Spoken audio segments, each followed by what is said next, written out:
ജനങ്ങൾക്കും റിപ്പോർട്ടറിനുമിടയിൽ മറ്റൊരു ഇടനിലക്കാരനോ ഏജൻസിയോ ഉണ്ടായിട്ടില്ല. കേരളം കണ്ട ഏറ്റവും വലിയ ഓൺലൈൻ ഏറ്റവും വലിയ ജനകീയ സർവേയാണ് റിപ്പോർട്ടർ പൂർത്തിയാക്കുക. ആദ്യം ഈ പീരീഡ് ഞാൻ പ്രേക്ഷകരോട് പറയാം. നമ്മൾ ഈ ഇലക്ഷൻ സർവേയുമായി പ്രേക്ഷകർക്കൊപ്പം എത്തുന്നത് ഫെബ്രുവരി മാസം 11-ാം തീയതി വൈകുന്നേരം 8 മണിക്കാണ് നമ്മളുടെ വെബ്സൈറ്റ് തുറന്നു കൊടുക്കുന്നത്. ആ പീരീഡ് പ്രിയപ്പെട്ട പ്രേക്ഷകർക്ക് കാണാം. ഫെബ്രുവരി 11 മുതൽ ഫെബ്രുവരി 28-ാം തീയതി വരെയുള്ള പീരീഡിലാണ് ഈ സർവേ നടക്കുന്നത്. എത്ര പേർ പങ്കെടുത്തു എന്നുള്ളതും ഏറ്റവും പ്രധാനപ്പെട്ട കാലമാണ്. അപ്പോൾ സർവേ കാലയളവ് ഫെബ്രുവരി 11 മുതൽ ഫെബ്രുവരി 28-ാം തീയതി രാത്രി 10 മണി വരെയായിരുന്നു. അപ്പോൾ 2-3 കാര്യങ്ങൾ പ്രേക്ഷകരോട് പറയണം. സ്മൃതി, ഈ ഫെബ്രുവരി 28-ാം തീയതിക്ക് ശേഷമുള്ള രാഷ്ട്രീയ സംഭവ വികാസങ്ങൾ ഈ സർവേയിൽ പ്രതിഫലിച്ചിട്ടില്ല. അത് പ്രധാനപ്പെട്ട കാര്യമാണ്, വളരെ പ്രധാനപ്പെട്ട കാര്യമാണ്. അതും അത് ഏതൊക്കെ വരും? അതായത് ചില മണ്ഡലങ്ങളിലെ സ്ഥാനാർത്ഥി നിർണയം പ്രത്യേകിച്ച് എടുത്തു പറയേണ്ടതാണ്. അതായത് തളിപ്പറമ്പ് അടക്കമുള്ള മണ്ഡലങ്ങളിലെ സ്ഥാനാർത്ഥി പ്രഖ്യാപനം പ്രത്യേകിച്ചും. അതിനോടൊപ്പം തന്നെ ചില വിവാദ വിഷയങ്ങൾ. ടീച്ചർ മട്ടന്നൂരിൽ നിന്ന് പേരാവൂരിലേക്ക് മാറുന്നു എന്ന വിവാദം വരുന്നത് 28-ന് ശേഷമാണ്. അതെ, അപ്പൊ ഈ കാര്യങ്ങളെല്ലാം, അതായത് ഒരു മണ്ഡലത്തിന്റെ ഫലത്തെക്കുറിച്ചുള്ള, അതായത് രാഷ്ട്രീയ പാർട്ടികൾ തമ്മിലുള്ള പോര എന്നൊരു ഘട്ടത്തിൽ നിന്നാണ് ജനം വോട്ട് ചെയ്തത്. അതിനപ്പുറത്തേക്ക് സ്ഥാനാർത്ഥികൾ തമ്മിലുള്ള പോര എന്നതുകൂടി നിശ്ചയിക്കപ്പെടും അവസാനത്തേക്കായിരിക്കും. ഈ 5 ഗ്യാരണ്ടി അടക്കമുള്ള കാര്യങ്ങളൊന്നും ഇതിൽ ഇല്ല. മാത്രമല്ല, ഇതിൽ ഏറ്റവും പ്രധാനപ്പെട്ട ഒരു കാര്യം എനിക്ക് തോന്നുന്നത്, ഒരാൾക്ക് ഒരു തവണയെ വോട്ട് ചെയ്യാൻ പറ്റുള്ളൂ എന്നുള്ള ഒരു പ്രധാനപ്പെട്ട കാര്യമാണ്. അതിൽ കള്ളത്തരം കാണിക്കാൻ പറ്റില്ല. ഇപ്പോൾ എനിക്ക് ഇഷ്ടമുള്ള നേതാവ് രമേശ് ചെന്നിത്തലയാണ്, രമേശ് ചെന്നിത്തലയ്ക്ക് ഒരു 5-6 വോട്ട് ഇട്ടേക്കാം എന്നൊരാൾക്ക് തീരുമാനിക്കാൻ പറ്റില്ല. അപ്പോൾ ഒറ്റ വോട്ടേ ഒരാൾക്ക് ചെയ്യാൻ പറ്റുകയുള്ളൂ, ഒരു ഫോൺ നമ്പറിൽ നിന്ന് ഒരാൾക്ക് മാത്രം എന്നുള്ളതാണ്. ഞാനതൊന്ന് വിശദീകരിക്കാം. പ്രിയപ്പെട്ട പ്രേക്ഷകരെ, ഈ ഫെബ്രുവരി 11-ാം തീയതി മുതൽ ഫെബ്രുവരി 28-ാം തീയതി വരെയുള്ള കാലയളവിൽ നമ്മളുടെ വെബ്സൈറ്റ് സന്ദർശിച്ചവരുടെ എണ്ണം പ്രേക്ഷകർക്ക് കാണാം. 68,37,276 പേരാണ് നമ്മളുടെ വെബ്സൈറ്റ് സന്ദർശിച്ചത്. അതായത് ഈ സർവേ നടക്കുന്ന റിപ്പോർട്ടറിന്റെ ഡിജിറ്റൽ പ്ലാറ്റ്ഫോം സന്ദർശിച്ചത് 68,37,276 പേരാണ്. അത് ഈ പങ്കെടുത്ത മുഴുവൻ ആളുകളും, അഥവാ ഈ വെബ് പേജ് സന്ദർശിച്ച മുഴുവൻ ആളുകളും പക്ഷേ നമ്മളുടെ സർവേ പൂർത്തിയാക്കി എന്നതിനർത്ഥമില്ല. കാരണം സർവേക്ക് വിവിധ ഘട്ടങ്ങളുണ്ടായിരുന്നു. MLA-മാരുടെ മാർക്ക്, അതിനുശേഷം നമ്മൾ കൊടുത്ത 6 പ്രധാനപ്പെട്ട ചോദ്യങ്ങൾ, അത് പൂർത്തിയാക്കി നിങ്ങളുടെ മൊബൈൽ ഫോണിൽ വരുന്ന OTP നമ്പർ കൂടി സമർപ്പിച്ചാൽ മാത്രമേ ആ സർവേ പൂർത്തിയാവുകയുണ്ടായിരുന്നുള്ളൂ. അത്രയും സങ്കീർണമായ ഒരു പ്രോസസ് ആയിരുന്നിട്ട് കൂടി നമ്മളെ ഞെട്ടിച്ചു. 68 ലക്ഷം ആളുകൾ ആ വെബ്സൈറ്റിലെത്തി. 16,52,405 പേർ വോട്ട് രേഖപ്പെടുത്തി. അതാണ് ഏറ്റവും വലിയ കണക്ക്, അല്ലേ ഷഫീഖ്? തീർച്ചയായും. അത് മാത്രമല്ല, ഇതിനകത്ത് പലതരം അഭിപ്രായങ്ങളുണ്ട്. MLA റേറ്റ് ചെയ്യുന്നതിനോടൊപ്പം തന്നെ വിവിധങ്ങളായ രാഷ്ട്രീയ ചോദ്യങ്ങളുണ്ട്. ആ രാഷ്ട്രീയ ചോദ്യങ്ങൾക്കെല്ലാം ഉള്ള അഭിപ്രായങ്ങൾ പൂർത്തിയാക്കിയ ശേഷമാണ് ഒരാൾ സർവേ പൂർത്തീകരിക്കുന്നത്. അങ്ങനെ സർവേ പൂർത്തീകരിച്ച 16 ലക്ഷത്തിലധികം പേർ എന്നുള്ളത് ഒരു വലിയ സാമ്പിൾ നമ്പർ തന്നെയായിരിക്കും. 16,52,405 പേർ വോട്ടിട്ട ഒരു സർവേയുടെ ഫലമാണ് പ്രേക്ഷകർക്കൊപ്പം വരുന്നത്. പ്രിയപ്പെട്ട പ്രേക്ഷകരെ, നേരത്തെ സ്മൃതി വിശദീകരിച്ചതുപോലെ ഇതിൽ ഒരാൾക്ക് ഒരേ ഫോൺ നമ്പറിൽ 2 തവണ വോട്ട് ചെയ്യാൻ കഴിയില്ല. കാരണം ഫോൺ നമ്പർ ഉപയോഗിച്ചുകൊണ്ടാണ് ഇതിന്റെ OTP വരിക. ആ OTP സമർപ്പിച്ചാൽ മാത്രമാണ് നിങ്ങൾക്ക് സർവേ പൂർത്തിയാക്കാൻ കഴിയുക. എന്നാൽ വിദേശത്തുള്ളവർക്ക്, അതുകൂടി നമ്മൾ പറഞ്ഞു പോകണം, ഈ വോട്ട് രേഖപ്പെടുത്തിയിരിക്കുന്നത് ഷഫീഖ് കേരളത്തിലുള്ള വോട്ടർമാർ അല്ലെങ്കിൽ ഇന്ത്യയിലുള്ള വോട്ടർമാർക്ക് മാത്രമാണ്, അല്ലെ? ഇന്ത്യയിലുള്ള മലയാളികളാണ്. കാര്യം വിദേശത്ത് നിന്ന് വോട്ട് രേഖപ്പെടുത്താൻ കഴിയില്ല, അതിനുള്ള സൗകര്യം ഉണ്ടായിരുന്നില്ല. വിദേശത്ത് നിന്ന് ഇതിന്റെ ഒരു പരിമിതിയായി നമ്മൾ മനസ്സിലാക്കുന്നത് പ്രവാസികൾക്ക് ഈ അഭിപ്രായ സർവേയിൽ നേരിട്ട് പങ്കെടുക്കാൻ കഴിഞ്ഞിട്ടില്ല. കാരണം അവിടെ ഈ അഭിപ്രായ സർവേ നടത്താൻ അത് 2 കാരണങ്ങളുണ്ട്. അത് മിസ്യൂസ് ചെയ്യരുത് എന്നുള്ള കാരണം കൊണ്ടാണ്. വിദേശത്തേക്ക് നമ്മൾ കൊടുത്ത് അത് മിസ്യൂസ് ചെയ്യാനുള്ള സാഹചര്യം ഉണ്ടാവരുത്, മലയാളികൾ തന്നെ ചെയ്താൽ മതി എന്നുള്ളത് കൊണ്ട് തന്നെയാണ് വിദേശത്തേക്ക് കൊടുക്കാതിരുന്നത്. തെറ്റിദ്ധരിക്കും പ്രേക്ഷകർ. ചിലപ്പോൾ പ്രവാസികളായ മലയാളികൾ ആഗ്രഹിക്കുന്നുണ്ടായിരുന്നു, മെസ്സേജസ് വരുന്നുണ്ടായിരുന്നു, ഞങ്ങൾക്കും ചെയ്യണമെന്ന് പറഞ്ഞു. സാങ്കേതികമായ ചില തടസ്സങ്ങൾ ഉണ്ടായിരുന്നു. അതെ, സാങ്കേതികമായ ഒരു തടസ്സം. ഒന്നത് ടു മച്ച് എക്സ്പെൻസീവ് ആണ്. നമ്മൾ തുറന്നു പറയുന്നതിന് ബുദ്ധിമുട്ടൊന്നുമില്ല. ഇപ്പോൾ UAE-യിൽ നിന്ന് ഒരു OTP നിയന്ത്രിതമായിട്ട് ഈ സർവേയിൽ പങ്കെടുക്കുന്നതിന് നമ്മളുടെ ഭാഗത്ത് ഒരാൾക്ക് 7 രൂപയോളം, അല്ലേ? 17 രൂപയിലധികം ചെലവ് വരുന്ന ഒരു സാഹചര്യമുണ്ട്. അതൊരു പ്രധാനപ്പെട്ട കാര്യം. കാര്യം ഇത്രയും അധികം ലക്ഷക്കണക്കിന് ആളുകൾ പങ്കെടുക്കുന്ന ഒരു സർവേയെ സംബന്ധിച്ചിടത്തോളം അതൊരു അഫോർഡബിൾ ആയിരുന്നില്ല ഉണ്ടെങ്കിലും തീർച്ചയായും 16 ലക്ഷം പേർ ഈ അഭിപ്രായം രേഖപ്പെടുത്തിയ ഒരു സർവേ കേരളത്തിന്റെ ഒരു രാഷ്ട്രീയ മാധ്യമ ചരിത്രത്തിൽ ആദ്യമായിട്ടായിരിക്കും. അത് എടുത്തു പറഞ്ഞു പോകും. ഇതിന്റെ ഒരു പരിമിതി കൂടി നമ്മൾ പറഞ്ഞുകൊണ്ടാണ് പ്രേക്ഷകരിലേക്ക് എത്തുന്നത്. പ്രവാസി മലയാളികൾ നേരിട്ട് ഈ സർവേയിൽ പങ്കെടുത്തിട്ടില്ല. അവർ വിദേശത്തായിരിക്കുമ്പോൾ നാട്ടിൽ വന്നവരൊക്കെ പങ്കെടുത്തിട്ടുണ്ടാവും. നാട്ടിലുള്ള ബന്ധുക്കളും ഇതിൽ പങ്കെടുത്തിട്ടുണ്ടാവും. നാട്ടിലെ ഫോൺ നമ്പർ ഉള്ളവരും പങ്കെടുത്തിട്ടുണ്ട്. നാട്ടിലെ ഫോൺ നമ്പർ ഉള്ളവരും അതിൽ പങ്കെടുത്തിട്ടുണ്ടാവും എന്നുള്ളതാണ്. അപ്പോൾ പ്രിയപ്പെട്ട പ്രേക്ഷകർ, ഇതാണ് ഇതിന്റെ മെത്തഡോളജി. നേരിട്ട് ജനങ്ങൾ തന്നെ ഓൺലൈൻ പ്ലാറ്റ്ഫോം സൃഷ്ടിച്ച് ചോദ്യങ്ങൾക്ക് ഉത്തരം നൽകിയാണ് OTP നമ്പർ ഉപയോഗിച്ചുകൊണ്ടാണ് ഈ സർവേയിൽ പങ്കെടുത്തത്. അപ്പോൾ പ്രിയപ്പെട്ട പ്രേക്ഷകരെ, നമ്മൾ തുടങ്ങുന്നു. ആദ്യം ഏതൊക്കെ ചോദ്യങ്ങളാണ് പ്രധാനമായിട്ടും നമ്മൾ ചോദിച്ചത് എന്നുള്ളതാണ് ഇനി പ്രേക്ഷകർ കാണാൻ പോകുന്നത്. ആദ്യത്തെ ഭാഗം അതാത് MLA മാർക്ക് നിങ്ങൾ ഇട്ട മാർക്കാണ്. പല ചോദ്യങ്ങൾ ഉപയോഗിച്ചുകൊണ്ടാണ് ഒരു MLA-യുടെ മാർക്ക് നിശ്ചയിച്ചത്. ഇതാ MLA-ക്ക് മാർക്ക് എത്ര എന്നതായിരുന്നു ചോദ്യം. 10 പ്രധാനപ്പെട്ട മാനദണ്ഡങ്ങൾ നമ്മൾ ഉപയോഗിച്ചു. മൊത്തം 10ലാണ് സ്കോർ. അത് നമ്മൾ 100ലേക്ക് കൺവേർട്ട് ചെയ്യുകയാണ് ചെയ്യുന്നത്.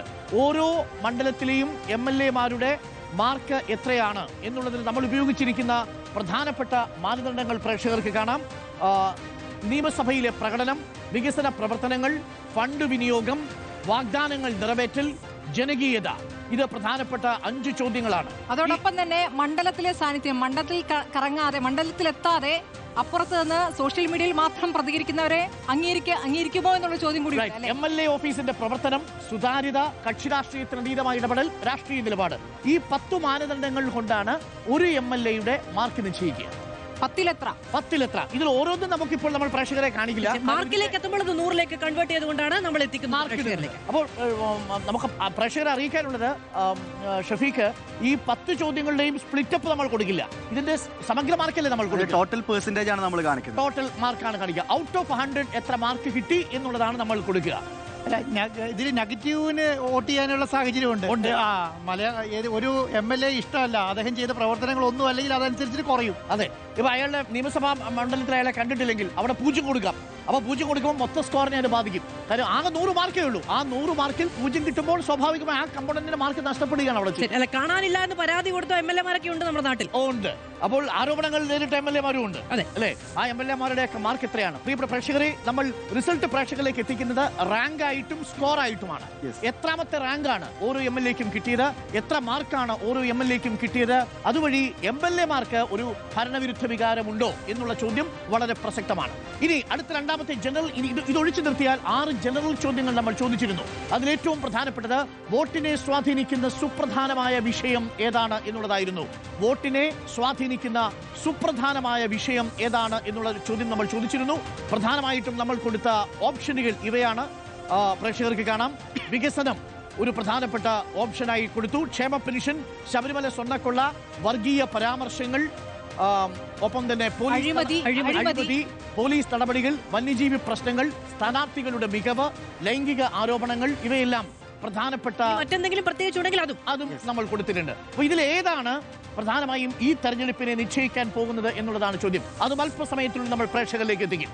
അടുത്ത ജനറൽ ക്വസ്റ്റ്യൻ, ഏറ്റവും പ്രധാനപ്പെട്ട മറ്റൊരു ചോദ്യം, മുഖ്യമന്ത്രിയുടെ പ്രവർത്തനത്തെ എങ്ങനെ വിലയിരുത്തുന്നു? ശ്രുതി, വളരെ മികച്ചത്, ശരാശരി, മോശം, വളരെ മോശം, ഏത് വേണമെങ്കിലും രേഖപ്പെടുത്താം.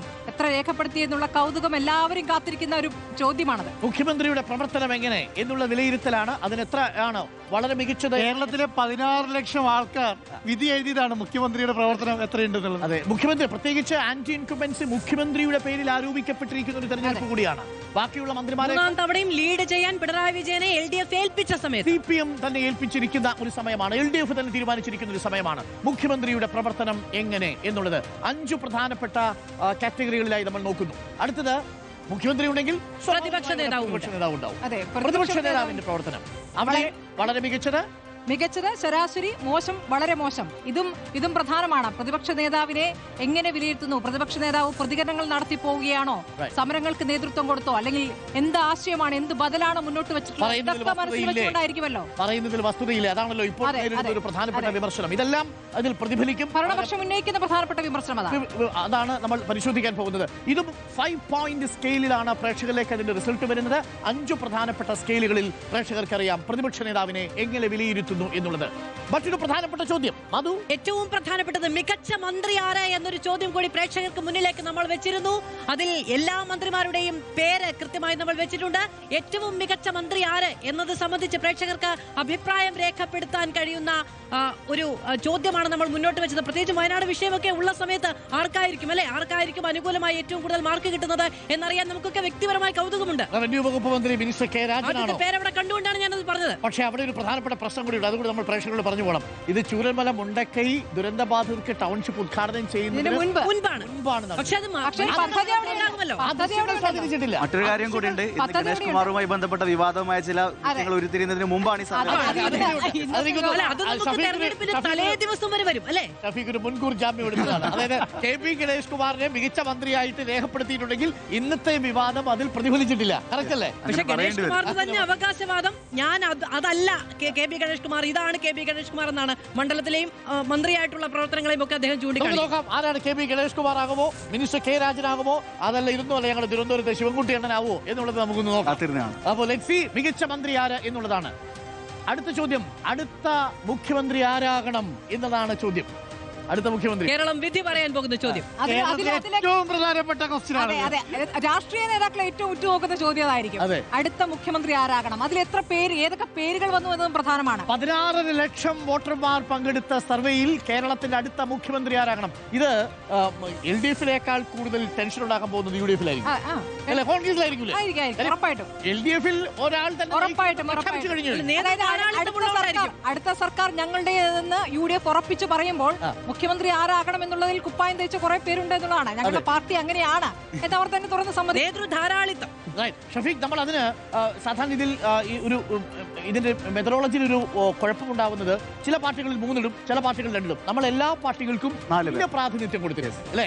ഓരോ മുന്നണിയിൽ നിന്നും 4 പേരെ വീതം നമ്മൾ ഇത് മൊത്തം കാൽക്കുലേറ്റ് ചെയ്താൽ എത്ര പെർസെന്റേജ് വോട്ട് കിട്ടിയെന്ന് പറഞ്ഞാൽ ഏത് മുന്നണിക്ക് അനുകൂലമായിട്ട് എന്ന് വേണമെങ്കിൽ പറയാം. കാര്യം ഈ സർവേ പ്രകാരം വേണമെങ്കിൽ നമുക്കത് കാൽക്കുലേറ്റ് ചെയ്യുമാവാം. പേരുകൾ ഏതൊക്കെയാണെന്ന് പറഞ്ഞു പോകണം.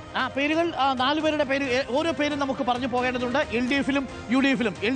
UDF-ിൽ നിന്ന് VD സതീശൻ, രമേശ് ചെന്നിത്തല, KC വേണുഗോപാൽ, ശശി തരൂരിനെ കൂടെ നമ്മൾ കൂട്ടിയിട്ടുണ്ട്. LDF-ിൽ നിന്ന് Pinarayi Vijayan, MV Govindan, KK Shailaja, P Rajeev. അതെ. BJP-യിൽ നിന്നാണെങ്കിൽ രാജീവ് ചന്ദ്രശേഖരൻ, K സുരേന്ദ്രൻ, സുരേഷ് ഗോപി, ശോഭാ സുരേന്ദ്രൻ. 4 പേരുകൾ. ഓക്കെ, ഇത്രയുമാണ് നമ്മൾ ജനങ്ങളുടെ മുന്നിലേക്ക് വെച്ചത്. ജനങ്ങൾ ആരെ തെരഞ്ഞെടുത്തു എന്നറിയാൻ പ്രിയപ്പെട്ട പ്രേക്ഷകർ കാത്തിരിക്കും. അടുത്ത പ്രധാനപ്പെട്ട ചോദ്യം, നമ്മൾ സർവേയിൽ ചോദിച്ചത് ഏറ്റവും പ്രധാനപ്പെട്ട ചോദ്യം ഇതാണ്. വളരെ ഡയറക്റ്റ് ആയ ചോദ്യമാണ്. ആര് ഭരിക്കണം കേരളം? ആരുടെ പിന്തുണയാണ് ഇതിലേത് മുന്നണിക്ക് എന്നുള്ളതാണ് ചോദ്യം. LDF, UDF, NDA, അതേഴ്സ് എന്നുള്ളത് അപ്രസക്തമാണെങ്കിൽ പോലും LDF, UDF, NDA ഈ 3 മുന്നണികളിൽ ആര് ഭരിക്കണം കേരളം എന്നുള്ള ചോദ്യം 16 ലക്ഷം വോട്ടർമാർ നേരിട്ട് പങ്കെടുത്ത റിപ്പോർട്ടർ ഓൺലൈൻ ഇലക്ഷൻ സർവേ. അപ്പോൾ പ്രിയപ്പെട്ട പ്രേക്ഷകരെ നമ്മൾ തുടങ്ങുന്നു. Let's go.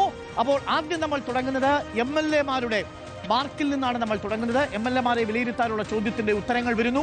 ഏറ്റവും കൂടുതൽ മാർക്ക് കിട്ടിയ MLA-മാരല്ല നമ്മൾ ആദ്യം കൊടുക്കുന്നത്, റാങ്കിന്റെ അടിസ്ഥാനത്തിലുമല്ല നമ്മൾ കൊടുക്കുന്നത്, റാൻഡമായി. അതിൽ ഓരോ MLA-മാർക്കും കിട്ടിയ റാങ്കിന്റെ പൊസിഷൻ നമ്മൾ കൊടുക്കും. അതിനുശേഷം അവർക്ക് കിട്ടിയ മാർക്ക് എത്ര, അവർക്ക് കിട്ടിയ സ്കോർ എത്ര എന്ന് കൊടുക്കും. ആന്റി ഇൻകംബൻസി ഉണ്ടോ എന്നുള്ള കാര്യം നമുക്ക് ചർച്ച ചെയ്യുകയും ആവാം. നമുക്കിപ്പം ബ്യൂറോകളിൽ നിന്ന് TV പ്രസാദ്, റോഷിപാല്, VS രഞ്ജിത്ത്, ലെബി സജീന്ദ്രൻ എന്നിവരും തത്സമയം പ്രേക്ഷകർക്കൊപ്പം ചേരും. നമുക്കൊരു ചെറിയ ഇടവേള വേണം. ഇടവേളയ്ക്ക് ശേഷം തിരികെ വരാം. നിങ്ങൾ കണ്ടുകൊണ്ടിരിക്കുന്നത് reporter online election survey 2026. Reporter online election survey 2026. Kerala മഹായുദ്ധം. പ്രിയപ്പെട്ട പ്രേക്ഷകരെ, 16 ലക്ഷം വോട്ടർമാർ വിധി എഴുതിയ സർവേ ഫലമാണ് പ്രേക്ഷകരിലേക്ക് എത്തുന്നത്. ആദ്യം നമ്മൾ പരിശോധിക്കുന്നു ഓരോ MLA-യുടെയും മാർക്ക് എത്ര. നിങ്ങളുടെ മണ്ഡലത്തിലെ MLA-ക്ക് കിട്ടിയ മാർക്ക് അറിയാം. ആദ്യം നമ്മൾ പരിശോധിക്കാൻ പോകുന്നത് ധർമ്മടമാണ്. ധർമ്മടം ക്യാപ്റ്റന്റെ മണ്ഡലം, മുഖ്യമന്ത്രിയുടെ മണ്ഡലം, നമ്പർ 1-ന്റെ മണ്ഡലം നമ്മൾ പരിശോധിക്കാൻ പോകുന്നു. മുഖ്യമന്ത്രിയുടെ മണ്ഡലത്തിൽ മുഖ്യമന്ത്രി എന്ന പിണറായി വിജയന്റെ MLA എന്ന നിലയിലുള്ള പ്രകടനത്തിന്റെ റാങ്കാണ് ആദ്യം വരുന്നത്. ദാ നോക്കൂ ഓൺ സ്ക്രീൻ. 88 മാർക്കാണ് കിട്ടിയിരിക്കുന്നത്. 88 മാർക്ക്, 100-ൽ 88 മാർക്ക്. ഡിസ്റ്റിങ്ഷന് മുകളിലുണ്ട്. നല്ല മാർക്കല്ലേ? 188 ഹിറ്റ് മാർക്കാണ്. 95,552 വോട്ട് നേടി വിജയിച്ച പിണറായി വിജയന്റെ മണ്ഡലത്തിൽ എന്ത് സംഭവിക്കാനാണ്? ഏതാണ്ട് 50,000 വോട്ടിന്റെ ഭൂരിപക്ഷത്തിൽ ജയിച്ച മണ്ഡലം. അവിടെ എന്തെങ്കിലും സംഭവിക്കുന്നു കേരള രാഷ്ട്രീയത്തിൽ ആരെങ്കിലും പ്രതീക്ഷിക്കുന്നുണ്ടാവുമോ? മാത്രമല്ല 16,000 ആയിരുന്നു അന്ന് ഈ മണ്ഡലം രൂപീകരിക്കുമ്പോഴുള്ള ഭൂരിപക്ഷമെങ്കിൽ അത് 36,000 ആക്കി, പിന്നീട് 50,000 ആക്കി, 6 ലക്ഷമാക്കി. മണ്ഡലം രൂപീകരിച്ച അല്പം വൈകിട്ടാണ്, 2011-ലാണ്. പക്ഷെ എല്ലാ കാലത്തും ഇടതുപക്ഷത്തിനൊപ്പം നിന്നിരുന്ന മണ്ഡലമാണ്. കഴിഞ്ഞ നിയമസഭാ തെരഞ്ഞെടുപ്പിൽ ഏറ്റവും വലിയ 2ാമത്തെ ഭൂരിപക്ഷം KK ശൈലജയ്ക്ക് ശേഷമുള്ള ഭൂരിപക്ഷം കെ ശൈലജയ്ക്ക് ഇവിടെ 50,000. 1,00,000 വോട്ടുകളുടെ ഭൂരിപക്ഷത്തിലാണ് ജയിച്ചത്. അതെ. നേരത്തെ പറഞ്ഞതുപോലെ ആ പാറപ്പുറത്താണ് കേരളത്തിന്റെ ഒരു കേരളത്തിലെ MLA-മാരിൽ 9ാം സ്ഥാനത്താണ് കേട്ടോ. കേരളത്തിലെ മൊത്തം അത് MLA-മാരിൽ ഏറ്റവും ആകാംക്ഷ ഉയർത്തുന്ന കാര്യം 88 മാർക്ക് കിട്ടിയ പിണറായി വിജയൻ 9ാം സ്ഥാനത്താകുമ്പോൾ അതിൽ മുന്നിലുള്ളത് ആരൊക്കെ? 8 പേരാരൊക്കെ? കൗതുകമുള്ള ചോദ്യം. Yes, അപ്പോൾ പ്രിയപ്പെട്ട പ്രേക്ഷകരെ, നമ്പർ 1 ക്യാപ്റ്റന് റാങ്ക് 9ആണ്. ബാക്കി 8 പേർ ആരൊക്കെയാണെന്നുള്ള ചോദ്യം. 8 പേരാണ്. ക്യാപ്റ്റനേക്കാൾ മികച്ച MLA-മാരുണ്ടോ? പ്രിയപ്പെട്ട പ്രേക്ഷകർ മനസ്സിലാക്കി, ഇത് മന്ത്രി എന്ന നിലയിലുള്ള പ്രകടനത്തിന്റെ മാർക്കല്ല, മുഖ്യമന്ത്രി എന്ന നിലയിലുള്ള പ്രകടനത്തിന്റെ മാർക്കല്ല. MLA എന്ന നിലയിൽ പിണറായി വിജയന് ധർമ്മടം മണ്ഡലത്തിൽ കിട്ടിയ മാർക്ക് 88 ഔട്ട് ഓഫ് 100. റാങ്ക് 9. അതാണ് ഷഫീഖ് പറഞ്ഞത്. ആ 8 പേർ ആരൊക്കെ എന്നുള്ളതാണ് ചോദ്യം. Big question. മുഖ്യമന്ത്രിയേക്കാൾ കൂടുതൽ മാർക്ക് നേടിയവരുണ്ടോ? നമുക്ക് നോക്കാം. അടുത്ത മണ്ഡലം നമ്മൾ പരിശോധിക്കുന്നു. ഹരിപ്പാട് മണ്ഡലം. ഹരിപ്പാടാണ് നമ്മൾ പരിശോധിക്കുന്നത്. ഹരിപ്പാട് രമേശ് ചെന്നിത്തലയുടെ മണ്ഡലം. രമേശ് ചെന്നിത്തലയുടെ മണ്ഡലമാണ്. രമേശ് ചെന്നിത്തലയ്ക്ക് എത്ര മാർക്ക് കിട്ടി എന്നത് രമേശ് ചെന്നിത്തല 5 തവണ മണ്ഡലത്തെ പ്രതിനിധീകരിച്ചിട്ടുണ്ട്. റാങ്ക് നോക്കൂ. രമേശ് ചെന്നിത്തലയുടെ റാങ്ക് ഇപ്പോഴത്തെ റാങ്ക് എത്രയാണ്? അടുത്ത സെക്കൻഡിൽ നമ്പർ 5. മാർക്ക് എത്രയാണെന്ന് നോക്കൂ. 85.3. 85.3. 85. 85.3. മികച്ച മാർക്കാണ്. 13,000 ആയിരുന്നു കഴിഞ്ഞ തവണ ഭൂരിപക്ഷം എന്ന് പറയുന്നത്. രമേശ് ചെന്നിത്തല 85.3 മാർക്ക് നേടിയിരിക്കുന്നു അവിടെ. ഓക്കെ, ഇതിനകത്ത് ചെറിയൊരു സാങ്കേതിക പ്രശ്നമാണെന്ന് തോന്നുന്നു അല്ലേ? 88 മാർക്ക് കിട്ടിയാൽ എങ്ങനെയാ നിങ്ങൾ 9ാം സ്ഥാനത്താവുക അല്ലേ?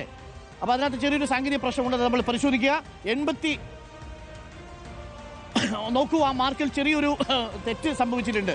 അതായത് 85.3 രമേശ് ചെന്നിത്തലയുടെ റാങ്ക് നമ്പർ 5 ആണ്. ഓക്കെ, പക്ഷേ 88 എന്നാണ് നമ്മൾ കാണിച്ചത്. അതിനകത്ത് ഡിജിറ്റൽ തെറ്റിപ്പോയിട്ടുണ്ട്. പിണറായി വിജയൻ 88 മാർക്കല്ല, 5 മാർക്ക് കുറവാണെന്നാണ് നമ്മൾ മനസ്സിലാക്കുന്നത്. സാങ്കേതികമായി സംഭവിച്ചൊരു പിഴവാണ്. നമുക്ക് പരിശോധിക്കാം. പിണറായി വിജയന് ലഭിച്ച മാർക്ക് 83.5 ആണ് കേട്ടോ. പിണറായി വിജയൻ 83.5 ആണ്. അതാണ് തെറ്റിപ്പോയത്. അതായത് 8 പേരിലൊന്ന് ചെന്നിത്തലയാണ്. മുൻപിലുള്ള 8 പേരിലൊന്ന് ചെന്നിത്തലയാണ്. 83.5 ആണ് പിണറായി വിജയന്റെ മാർക്ക്. തെറ്റിപ്പോകണ്ട. രമേശ് ചെന്നിത്തലയ്ക്ക് 2 മാർക്ക് കൂടുതൽ, 85.3. അതെ, പിണറായി വിജയന്റെ മാർക്ക് 83.5 ആണ്. നേരത്തെ നമ്മൾ 88 എന്നാണ് പറഞ്ഞതല്ല, 83.5 ആണ്. അത് എയർ ഗ്രാഫിക്സിൽ സംഭവിച്ചു പോയ മിസ്റ്റേക്ക് ആണ്. 83.5 എന്ന് വെച്ചാൽ അതിന്റെ അർത്ഥം പിണറായി വിജയനേക്കാൾ കൂടുതലാണ് MLA എന്ന നിലയ്ക്ക് രമേശ് ചെന്നിത്തലയ്ക്ക് മാർക്ക്. രമേശ് ചെന്നിത്തലയുടെ മാർക്ക്. അപ്പോൾ ക്യാപ്റ്റന് 9ാമത്തെ റാങ്ക്, രമേശ് ചെന്നിത്തലയ്ക്ക് 5ാമത്തെ റാങ്ക്. ക്യാപ്റ്റനേക്കാൾ, പിണറായി വിജയനേക്കാൾ MLA എന്ന നിലയിൽ രമേശ് ചെന്നിത്തലയ്ക്ക് മണ്ഡലത്തിൽ പിന്തുണയുണ്ട് എന്നുള്ളതാണ് നമ്മൾ മനസ്സിലാക്കുന്നത്. മനസ്സിലാക്കുന്നത്. അപ്പോൾ MLA എന്ന നിലയിൽ MLA-യുമായി ബന്ധപ്പെട്ട് നമ്മൾ ചോദിച്ച ചോദ്യങ്ങളാണ് അവിടെ പ്രധാനം. മണ്ഡലത്തിൽ എത്ര സമയം MLA എത്തുന്നു, സഭയിലെ പ്രകടനം അടക്കമുള്ള കാര്യങ്ങൾ അല്ലേ? മാത്രമല്ല, രമേശ് ചെന്നിത്തല ത്രൂ ഔട്ട് സഭയിലാണെങ്കിലും സഭയ്ക്ക് പുറത്താണെങ്കിലും നിറഞ്ഞു നിന്ന നേതാവാണ്. പ്രേക്ഷകർക്കറിയാമോ, ഈ തിരഞ്ഞെടുപ്പിന് മുമ്പ് തന്നെ അവസാന ടൈമിൽ ലഹരിക്കെതിരെ കേരളമെമ്പാടും എല്ലാ ജില്ലകളിലും യാത്ര നടത്തിയ ഒരേ ഒരു നേതാവ് രമേശ് ചെന്നിത്തലയായിരിക്കും. നമ്മൾ കണ്ടതാണ് രമേശ് ചെന്നിത്തലയുടെ വാക്കത്തോൺ അല്ലേ? വലിയ രീതിയിൽ ലഹരിക്കെതിരെ കേരളം മുഴുവൻ കേട്ടോ. അങ്ങനെ ഒരു നേതാവ് കേരളത്തിൽ യാത്ര നടത്തിയിട്ടുണ്ടാവില്ല. എല്ലാ ജില്ലകളിലും സ്വന്തം എനിക്ക് 24 മണിക്കൂർ തരും, ഞാൻ ഈ മാഫിയെ പൂട്ടാം എന്ന് പറഞ്ഞു കേരളത്തിൽ രമേശ് ചെന്നിത്തല. അതെ, രമേശ് ചെന്നിത്തല ആഭ്യന്തരമന്ത്രി എന്ന നിലയിൽ പ്രവർത്തിച്ച രമേശ് ചെന്നിത്തല പിന്നീട് ഹരിപ്പാടിന്റെ MLA-ക്ക് മുഖ്യമന്ത്രി പിണറായി വിജയനേക്കാൾ MLA എന്ന നിലയിലാണ് മികച്ച റേറ്റിംഗ് ഉള്ളത്. അടുത്ത മണ്ഡലത്തിലേക്ക് നമ്മൾ പോകുന്നു. മഞ്ചേശ്വരം. കനത്ത മത്സരം നമ്മൾ പ്രതീക്ഷിക്കുന്ന കെ സുരേന്ദ്രന്റെ വരവോടുകൂടി മണ്ഡലം ശക്തമായ ത്രികോണ മത്സരത്തിന് സാക്ഷ്യം വഹിക്കുന്ന മഞ്ചേശ്വരം മണ്ഡലത്തിലെ MLA AKM അഷ്റഫ്. റാങ്ക് എത്രയാണ്? 25. റാങ്ക് 25. മാർക്ക് എത്രയാണ് എന്നത് പ്രേക്ഷകർക്കറിയാം. മാർക്ക് 79.5. മികച്ച മാർക്കാണ്, മോശം മാർക്കല്ല.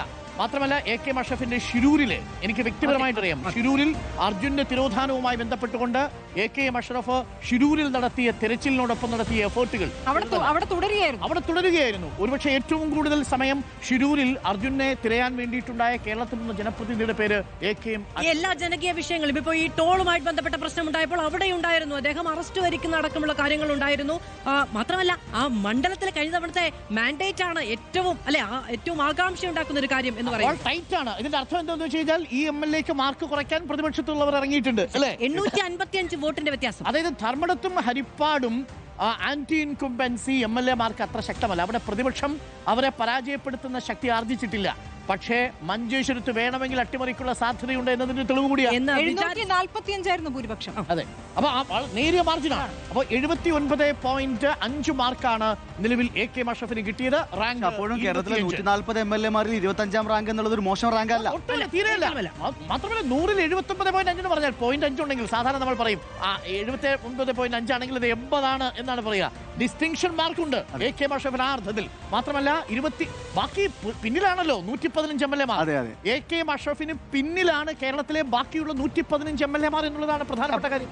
അവിടുത്തെ ഒരു പ്രശ്നം എന്ന് പറഞ്ഞാൽ അവിടെ ത്രികോണ മത്സരം നടക്കുന്ന ഒരു മണ്ഡലമാണ്. ഇപ്രാവശ്യത്തെ ഇലക്ഷൻ എന്ന് പറയുന്നത് BJP കെ സുരേന്ദ്രനാണ്, AK മഷറഫാണ്, കോൺഗ്രസ് CPM നല്ല സ്ഥാനാർത്ഥിയാണ്. അപ്പം ഒരു ത്രികോണ മത്സരം നടക്കുന്ന സ്ഥലത്ത് AK മഷറഫിന് ഇത്രയധികം മാർക്ക് കിട്ടുക എന്ന് പറയുന്നതാണ് അതിന്റെ ഏറ്റവും വലിയ കാര്യം. മത്സരങ്ങൾക്ക് ശേഷം കെ സുരേന്ദ്രൻ വീണ്ടും ഭാഗ്യപരീക്ഷണത്തിനും രാഷ്ട്രീയ പരീക്ഷണത്തിനും ഇറങ്ങുന്ന ഇടം. BJP-യുടെ ഏറ്റവും ആദ്യം പ്രചരണത്തിന് ഇറങ്ങിയ നേതാവാണ് കെ സുരേന്ദ്രൻ. ഓക്കെ, അപ്പോൾ അടുത്ത വളരെ വളരെ ടൈറ്റ് ആയിട്ടുള്ള മത്സരം, സ്റ്റാർ ഫൈറ്റ് നടക്കുന്ന മറ്റൊരു മണ്ഡലത്തിലേക്ക് നമ്മൾ പോകുന്നു. രാഷ്ട്രീയ ആകാംക്ഷ ഏറ്റവും കൂടുതൽ നിറഞ്ഞു നിൽക്കുന്ന മണ്ഡലം. കഴിഞ്ഞ തവണയും അത്രയും അധികം രാഷ്ട്രീയ ആകാംക്ഷയും ഉദ്യോഗവും ഉണ്ടായിരുന്ന മണ്ഡലം തൃത്താല മണ്ഡലത്തിലെ MLA ഇപ്പോഴത്തെ തദ്ദേശ എക്സൈസ് വകുപ്പ് മന്ത്രി MB രാജേഷാണ്. MB രാജേഷിന്റെ MLA എന്ന നിലയിൽ മണ്ഡലത്തിനുള്ള പ്രകടനം എത്ര എന്നുള്ളതാണ് നമ്മൾ പരിശോധിക്കുന്നത്.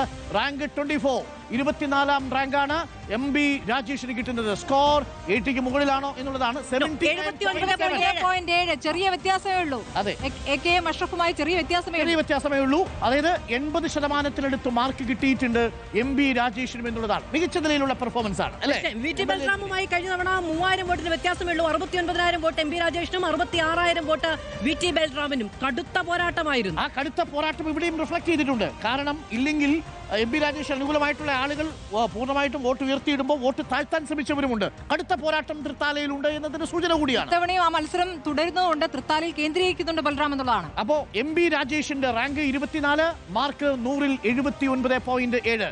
ഫെയർ മാർക്കാണ്, യാതൊരു സംശയവുമില്ല. ഡിസ്റ്റിങ്ഷൻ അടുത്ത മാർക്കാണ് തൃത്താല മണ്ഡലത്തിൽ MB രാജേഷ് 25-നുള്ളിൽ വന്നു. MLA 25-നുള്ളിൽ വന്നു എന്നുള്ളത് ശ്രദ്ധേയമായ കാര്യമാണ്. അടുത്ത മണ്ഡലത്തിലേക്ക് നമ്മൾ പോകുന്നു. അതേപോലെ സ്റ്റാർ മണ്ഡലമാണ്. ഇക്കുറി വലിയ പ്രതീക്ഷകൾ മുസ്ലിം ലീഗും UDF-ഉം വെച്ച് പുലർത്തുന്ന മണ്ഡലമാണ് പെരിന്തൽമണ്ണ. കഴിഞ്ഞ തവണ നേരിയ വോട്ടിന്റെ ഭൂരിപക്ഷത്തിൽ 38 വോട്ടാണ്.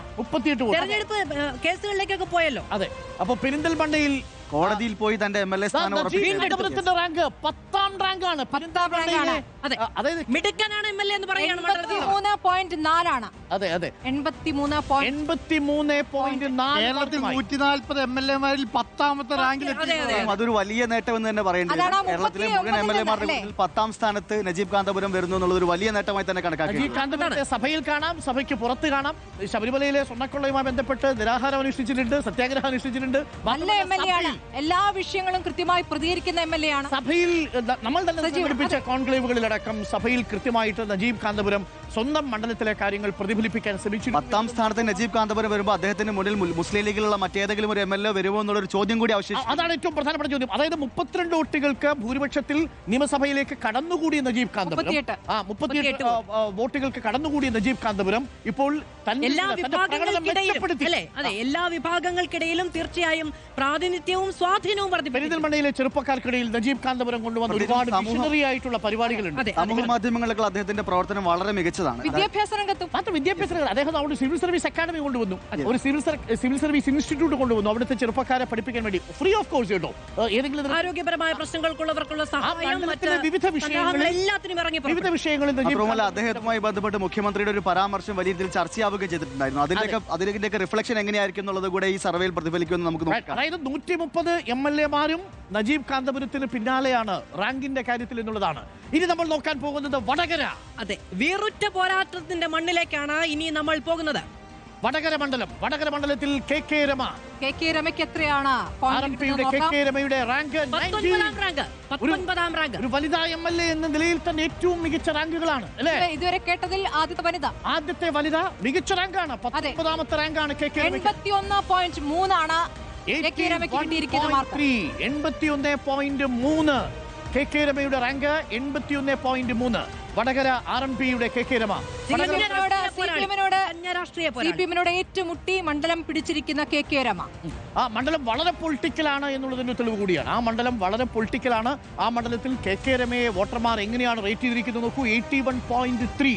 സ്വാഭാവികമായും മൊത്തത്തിൽ കഴിഞ്ഞ തവണ 7,491 വോട്ട്, 65,000 വോട്ടാണ് ആകെ കിട്ടിയത്. അതിൽ 7,491 വോട്ടിന്റെ ഭൂരിപക്ഷത്തിൽ ജയിച്ച കെ രമ ഇപ്പോൾ 19ാമത്തെ റാങ്ക് നേടി 81.3 സ്കോറുമായിട്ട് മികച്ച നിലയിലെ പെർഫോമൻസ് എന്നാണ് മണ്ഡലത്തിലെ വോട്ടർമാർ വിധി എഴുതുന്നത്. കെ രമ. അപ്പോൾ അടുത്ത മണ്ഡലത്തിലേക്ക് നമ്മൾ തെക്കോട്ടാണ്. ഇനി തെക്കോട്ട്, അത് വടക്കേ മണ്ഡലമാണ്. ഇനി തെക്കോട്ട് അരുവിക്കര മണ്ഡലത്തിലേക്ക് പോയാൽ അവിടെ അരുവിക്കര മണ്ഡലത്തിലെ MLA ജി സ്റ്റീഫൻ, അരുവിക്കര മണ്ഡലത്തിലെ MLA ജി സ്റ്റീഫന്റെ റാങ്ക് 43. അരുവിക്കര മണ്ഡലത്തിൽ മികച്ച റാങ്കാണ്, മോശം റാങ്ക് അല്ല. ഇത്തവണ അവിടെ നല്ലൊരു ഫൈറ്റ് ഉണ്ടാകുമെന്ന് അതിന്റെ സൂചന കൂടിയായിട്ട് വേണമെങ്കിൽ അവിടുത്തെ പോയിന്റ് സ്റ്റീഫന് കിട്ടിയിരിക്കുന്ന പോയിന്റ് 75 പോയിന്റ് 75.1. 75% എന്നൊക്കെ പറഞ്ഞാൽ മോശം മാർക്കല്ല. പക്ഷേ ഇത്തവണ അവിടെ കടുത്ത മത്സരം ഉണ്ടാകുമെന്നതിൽ സംശയമില്ല. ജി കാർത്തികേയന്റെ മണ്ഡലമായിരുന്നു. മകൻ ഉപതെരഞ്ഞെടുപ്പിൽ വിജയിച്ചു കയറിയതാണ്, 2 തവണ വിജയിച്ചു കയറിയതാണ്. പക്ഷേ കഴിഞ്ഞ തവണ പോവുകയും ചെയ്തു. അവിടെ കടുത്ത പോരാട്ടം ഉണ്ടാകുമെന്നാണ് ഞാൻ വിചാരിക്കുന്നത്. സർവേയിൽ 43ാം റാങ്കാണ് ജി സ്റ്റീഫന് അരുവിക്കരയിൽ കിട്ടിയിരിക്കുന്നത്. പോയിന്റ് നോക്കൂ, 75.1 പേര്. കഴിഞ്ഞ തവണ 5046 വോട്ടിന്റെ ഭൂരിപക്ഷത്തിലാണ് ശബരിനാഥിനെ പരാജയപ്പെടുത്തി അദ്ദേഹത്തിന്റെ വിജയം കേരളം ശ്രദ്ധിച്ചൊരു വിജയമായിരുന്നു. ആ വിജയം ഇത്തവണ ആവർത്തിക്കുമോ എന്നുള്ളത് നമുക്ക് കാത്തിരുന്നു. ഇത്തവണ ശബരിനാഥനാണ് അരുവിക്കരയിൽ മത്സരിക്കുന്നതെങ്കിൽ 5000 വോട്ടിന്റെ ഭൂരിപക്ഷം നേടിയ ഇനി നോക്കൂ, ഏറ്റവും സ്റ്റാർ മണ്ഡലങ്ങളിലൊന്ന് പേഴ്സണലായിട്ട് എനിക്കും വലിയ താല്പര്യമുള്ള മണ്ഡലമാണ് കരുനാഗപ്പള്ളി. കരുനാഗപ്പള്ളിക്ക് ഒരു പൊളിറ്റിക്കൽ സ്വഭാവം ഉണ്ടെങ്കിലും കരുനാഗപ്പള്ളിയിൽ ആര് ജയിച്ചു കയറുന്നു എന്നുള്ളത് വളരെ പ്രധാനപ്പെട്ട കാര്യമാണ്. അത് എല്ലാവരും ഉറ്റുനോക്കുന്നതായിരിക്കും. ഊർജ്ജസ്വലനായ ഒരു ചെറുപ്പക്കാരനാണ് അവിടുത്തെ. പക്ഷേ മറ്റൊരു തരത്തിലുള്ള രാഷ്ട്രീയ വിവാദങ്ങളിലും നിങ്ങൾ ആ പേര് കേട്ടിട്ടില്ല. രാഷ്ട്രീയ വിവാദങ്ങൾ കേൾക്കാറില്ല, പക്ഷെ എപ്പോഴും കേൾക്കുന്ന പേരാണ്. അതെ, ആ മണ്ഡലത്തിലെ വോട്ടർമാർക്ക് വളരെ പ്രിയപ്പെട്ടവരാണ് എന്ന് കേട്ടിട്ടുണ്ട്. മുന്നിലുണ്ടാകും. റാങ്ക് 14ാം റാങ്കാണ്. CR മഹേഷ് എന്ന ചെറുപ്പക്കാരൻ, കോൺഗ്രസിലെ യുവ നേതാവ്, യുവ MLA. 14ാമത്തെ റാങ്ക്, മികച്ച റാങ്ക്. CR മഹേഷ് 14ാമത്തെ റാങ്കിൽ 82.1. നോക്കൂ, കോൺഗ്രസിന്റെ യുവമുഖം CR മഹേഷ് കരുനാഗപ്പള്ളിയിൽ അദ്ദേഹം ശരിക്കും കരുനാഗപ്പള്ളിക്ക് വേണ്ടി ജീവിക്കുന്ന മനുഷ്യനാണെന്നൊക്കെ പറയാറുണ്ട്. കേരളത്തിലെ കോൺഗ്രസിന്റെ ഏറ്റവും ഊർജ്ജസ്വലരായ MLA ആണ്. ഓരോ വീട്ടിലും ചെന്ന് ഓരോ പ്രശ്നത്തിലും ഇടപെട്ട് പണിയെടുത്തുണ്ടാക്കിയ ജയമാണ്. 4646 വോട്ടിന് ഭൂരിപക്ഷമായിരുന്നു. പക്ഷെ എന്നാലും അത് ഉണ്ടാക്കിയെടുത്തതാണ്. മാത്രമല്ല CPM-ന് വലിയ വിഭാഗീയ പ്രശ്നങ്ങൾ നേരിടേണ്ടി വരികയും CPM-ന്റെ ലോക്കൽ കമ്മിറ്റി ഓഫീസിലെ വലിയ സമരങ്ങളും പ്രതിഷേധങ്ങളും ഒക്കെ കണ്ട പ്രദേശം കൂടിയാണ്. മാത്രമല്ല ഏറ്റവും പ്രധാനപ്പെട്ട കാര്യം, ഈ മണ്ഡലത്തിൽ ഇദ്ദേഹം കൊണ്ടുവന്ന മാറ്റങ്ങൾ സൂക്ഷ്മതലങ്ങളിലുള്ള മാറ്റമാണെന്നാണ് അവിടുത്തെ നാട്ടുകാർ പറയുന്നത്. വൻകിട വികസന പ്രോജക്റ്റുകളൊന്നും CR മഹേഷിന് ആ മണ്ഡലത്തിൽ കൊണ്ടുവരാൻ കഴിയില്ല. കാരണം സ്വാഭാവികമായും അദ്ദേഹം പ്രതിപക്ഷത്താണല്ലേ. പക്ഷേ എങ്കിലും മണ്ഡലത്തിലെ ജനകീയ പ്രശ്നങ്ങളിൽ ജപ്തി ചെയ്ത വീട് തുറന്നു കൊടുക്കാൻ വേണ്ടി വരുന്ന CR മഹേഷിനെ റിപ്പോർട്ടർ TV കാണിച്ചിട്ടുണ്ട് നമ്മളുടെ വാർത്തയെ തുടർന്ന്. അപ്പോൾ മണ്ഡലത്തിലെ ജനകീയ പ്രശ്നങ്ങളിൽ ഇടപെട്ടിട്ടുണ്ട് എന്നുള്ളതാണ്. ഇനി നമ്മൾ മധ്യ കേരളത്തിലേക്ക് കൊണ്ടുവരാം. കോൺഗ്രസിന്റെ കോട്ടയിലേക്ക്. അതെ, ചിന്തിക്കാത്ത ഇടം. അതെ, എറണാകുളം മണ്ഡലത്തിലെ MLA TJ വിനോദിന് കിട്ടിയ റാങ്ക് എത്ര എന്നുള്ളതാണ് ചോദ്യം. മണ്ഡലത്തിൽ എറണാകുളം മണ്ഡലത്തിലെ ഏറ്റവും കൂടുതൽ നഗര വോട്ടുകളുള്ള MLA TJ വിനോദിന്റെ റാങ്ക് 98ാമത്തെ റാങ്കാണ്. 98ാമത്തെ റാങ്ക് വരുമ്പോൾ എത്ര പോയിന്റ് കിട്ടുന്നു? എത്ര മാർക്ക് വിനോദിന്? ഒറ്റ സെക്കൻഡിൽ അറിയാം. മാർക്ക് മുന്നിൽ 49 മാർക്കാണ് എറണാകുളത്തെ MLA TJ വിനോദിന് ലഭിച്ചിരിക്കുന്നത്. അതിൽ പല കാരണങ്ങളുണ്ട് കേട്ടോ. അതിൽ ഇപ്പോൾ കോർപ്പറേഷൻ കോൺഗ്രസ് പിടിച്ചു. പക്ഷേ എറണാകുളം മണ്ഡലത്തിലെ MLA എന്ന നിലയിലുള്ള പ്രകടനമാണ് നമ്മൾ നോക്കിയത്. അപ്പോൾ സ്വാഭാവികമായും എറണാകുളം മണ്ഡലത്തിൽ ഒരുപാട് പേര് മത്സരിക്കാനിരിക്കുന്നുണ്ട്. പക്ഷേ ഇതല്പം കോൺഗ്രസിന് ആശങ്ക ഉണ്ടാക്കുന്ന ഒരു കണക്കാണ്. തീർച്ചയായും എറണാകുളം പ്രത്യേകിച്ച് ഇലക്ഷനിലെ ഫലങ്ങൾ ആ തരത്തിലല്ല. 50 മാർക്കിലേക്ക് താഴെ MLA എന്നുള്ള നിലയ്ക്ക് വലിയ രീതിയിൽ ടൈറ്റ് വരാൻ സാധ്യതയുള്ളതാണ്. ഇതിനൊരു പക്ഷേ കാരണം എന്താണെന്നറിയോ, MLA എന്ന നിലയിൽ TJ വിനോദിനെ അടയാളപ്പെടുത്താനുള്ള അവസരം കിട്ടിയിട്ടുണ്ടോ എന്നുള്ളതൊരു പ്രധാനപ്പെട്ട ചോദ്യമാണ്. ഒന്ന്, പ്രതിപക്ഷത്തിരിക്കുന്ന MLA ആണ്. 2, അദ്ദേഹം MLA ആയിരിക്കുന്നത് ഭൂരിപക്ഷ സമയവും കോർപ്പറേഷൻ LDF-ന്റെ കയ്യിലായിരുന്നു. അതിന് ഇവിടുത്തെ എല്ലാ വികസന പ്രവർത്തനങ്ങളും ആ അർത്ഥത്തിൽ LDF ക്ലെയിം ചെയ്തിട്ടുണ്ട് എന്നുള്ളതാണ്, കോർപ്പറേഷൻ ക്ലെയിം ചെയ്തിട്ടുണ്ട്. അപ്പോൾ MLA എന്ന നിലയിൽ അദ്ദേഹത്തിന് ഇടപെട്ട് ഏതെങ്കിലും വിഷയങ്ങളിൽ തന്റേതായ മുദ്ര പതിപ്പിക്കാൻ പറ്റിയിട്ടുണ്ടോ എന്നുള്ളതൊരു പ്രധാനപ്പെട്ട ചോദ്യമാണ്. മാത്രമല്ല ഈ ഭരണവിരുദ്ധ വികാരം കുറച്ചുകൊണ്ടാണ് കഴിഞ്ഞ തദ്ദേശ തെരഞ്ഞെടുപ്പിൽ LDF അവിടെ തദ്ദേശ തെരഞ്ഞെടുപ്പിൽ നേരിട്ടത്. ഫലം തിരിച്ചായിരുന്നുവെങ്കിലും വലിയ തോതിലുള്ള ബുദ്ധിമുട്ടുകൾ കോർപ്പറേഷന്റെ ഭാഗത്തുനിന്ന് ഉണ്ടായിട്ടില്ലായിരുന്നു. അവിടുത്തെ ജനങ്ങൾക്ക്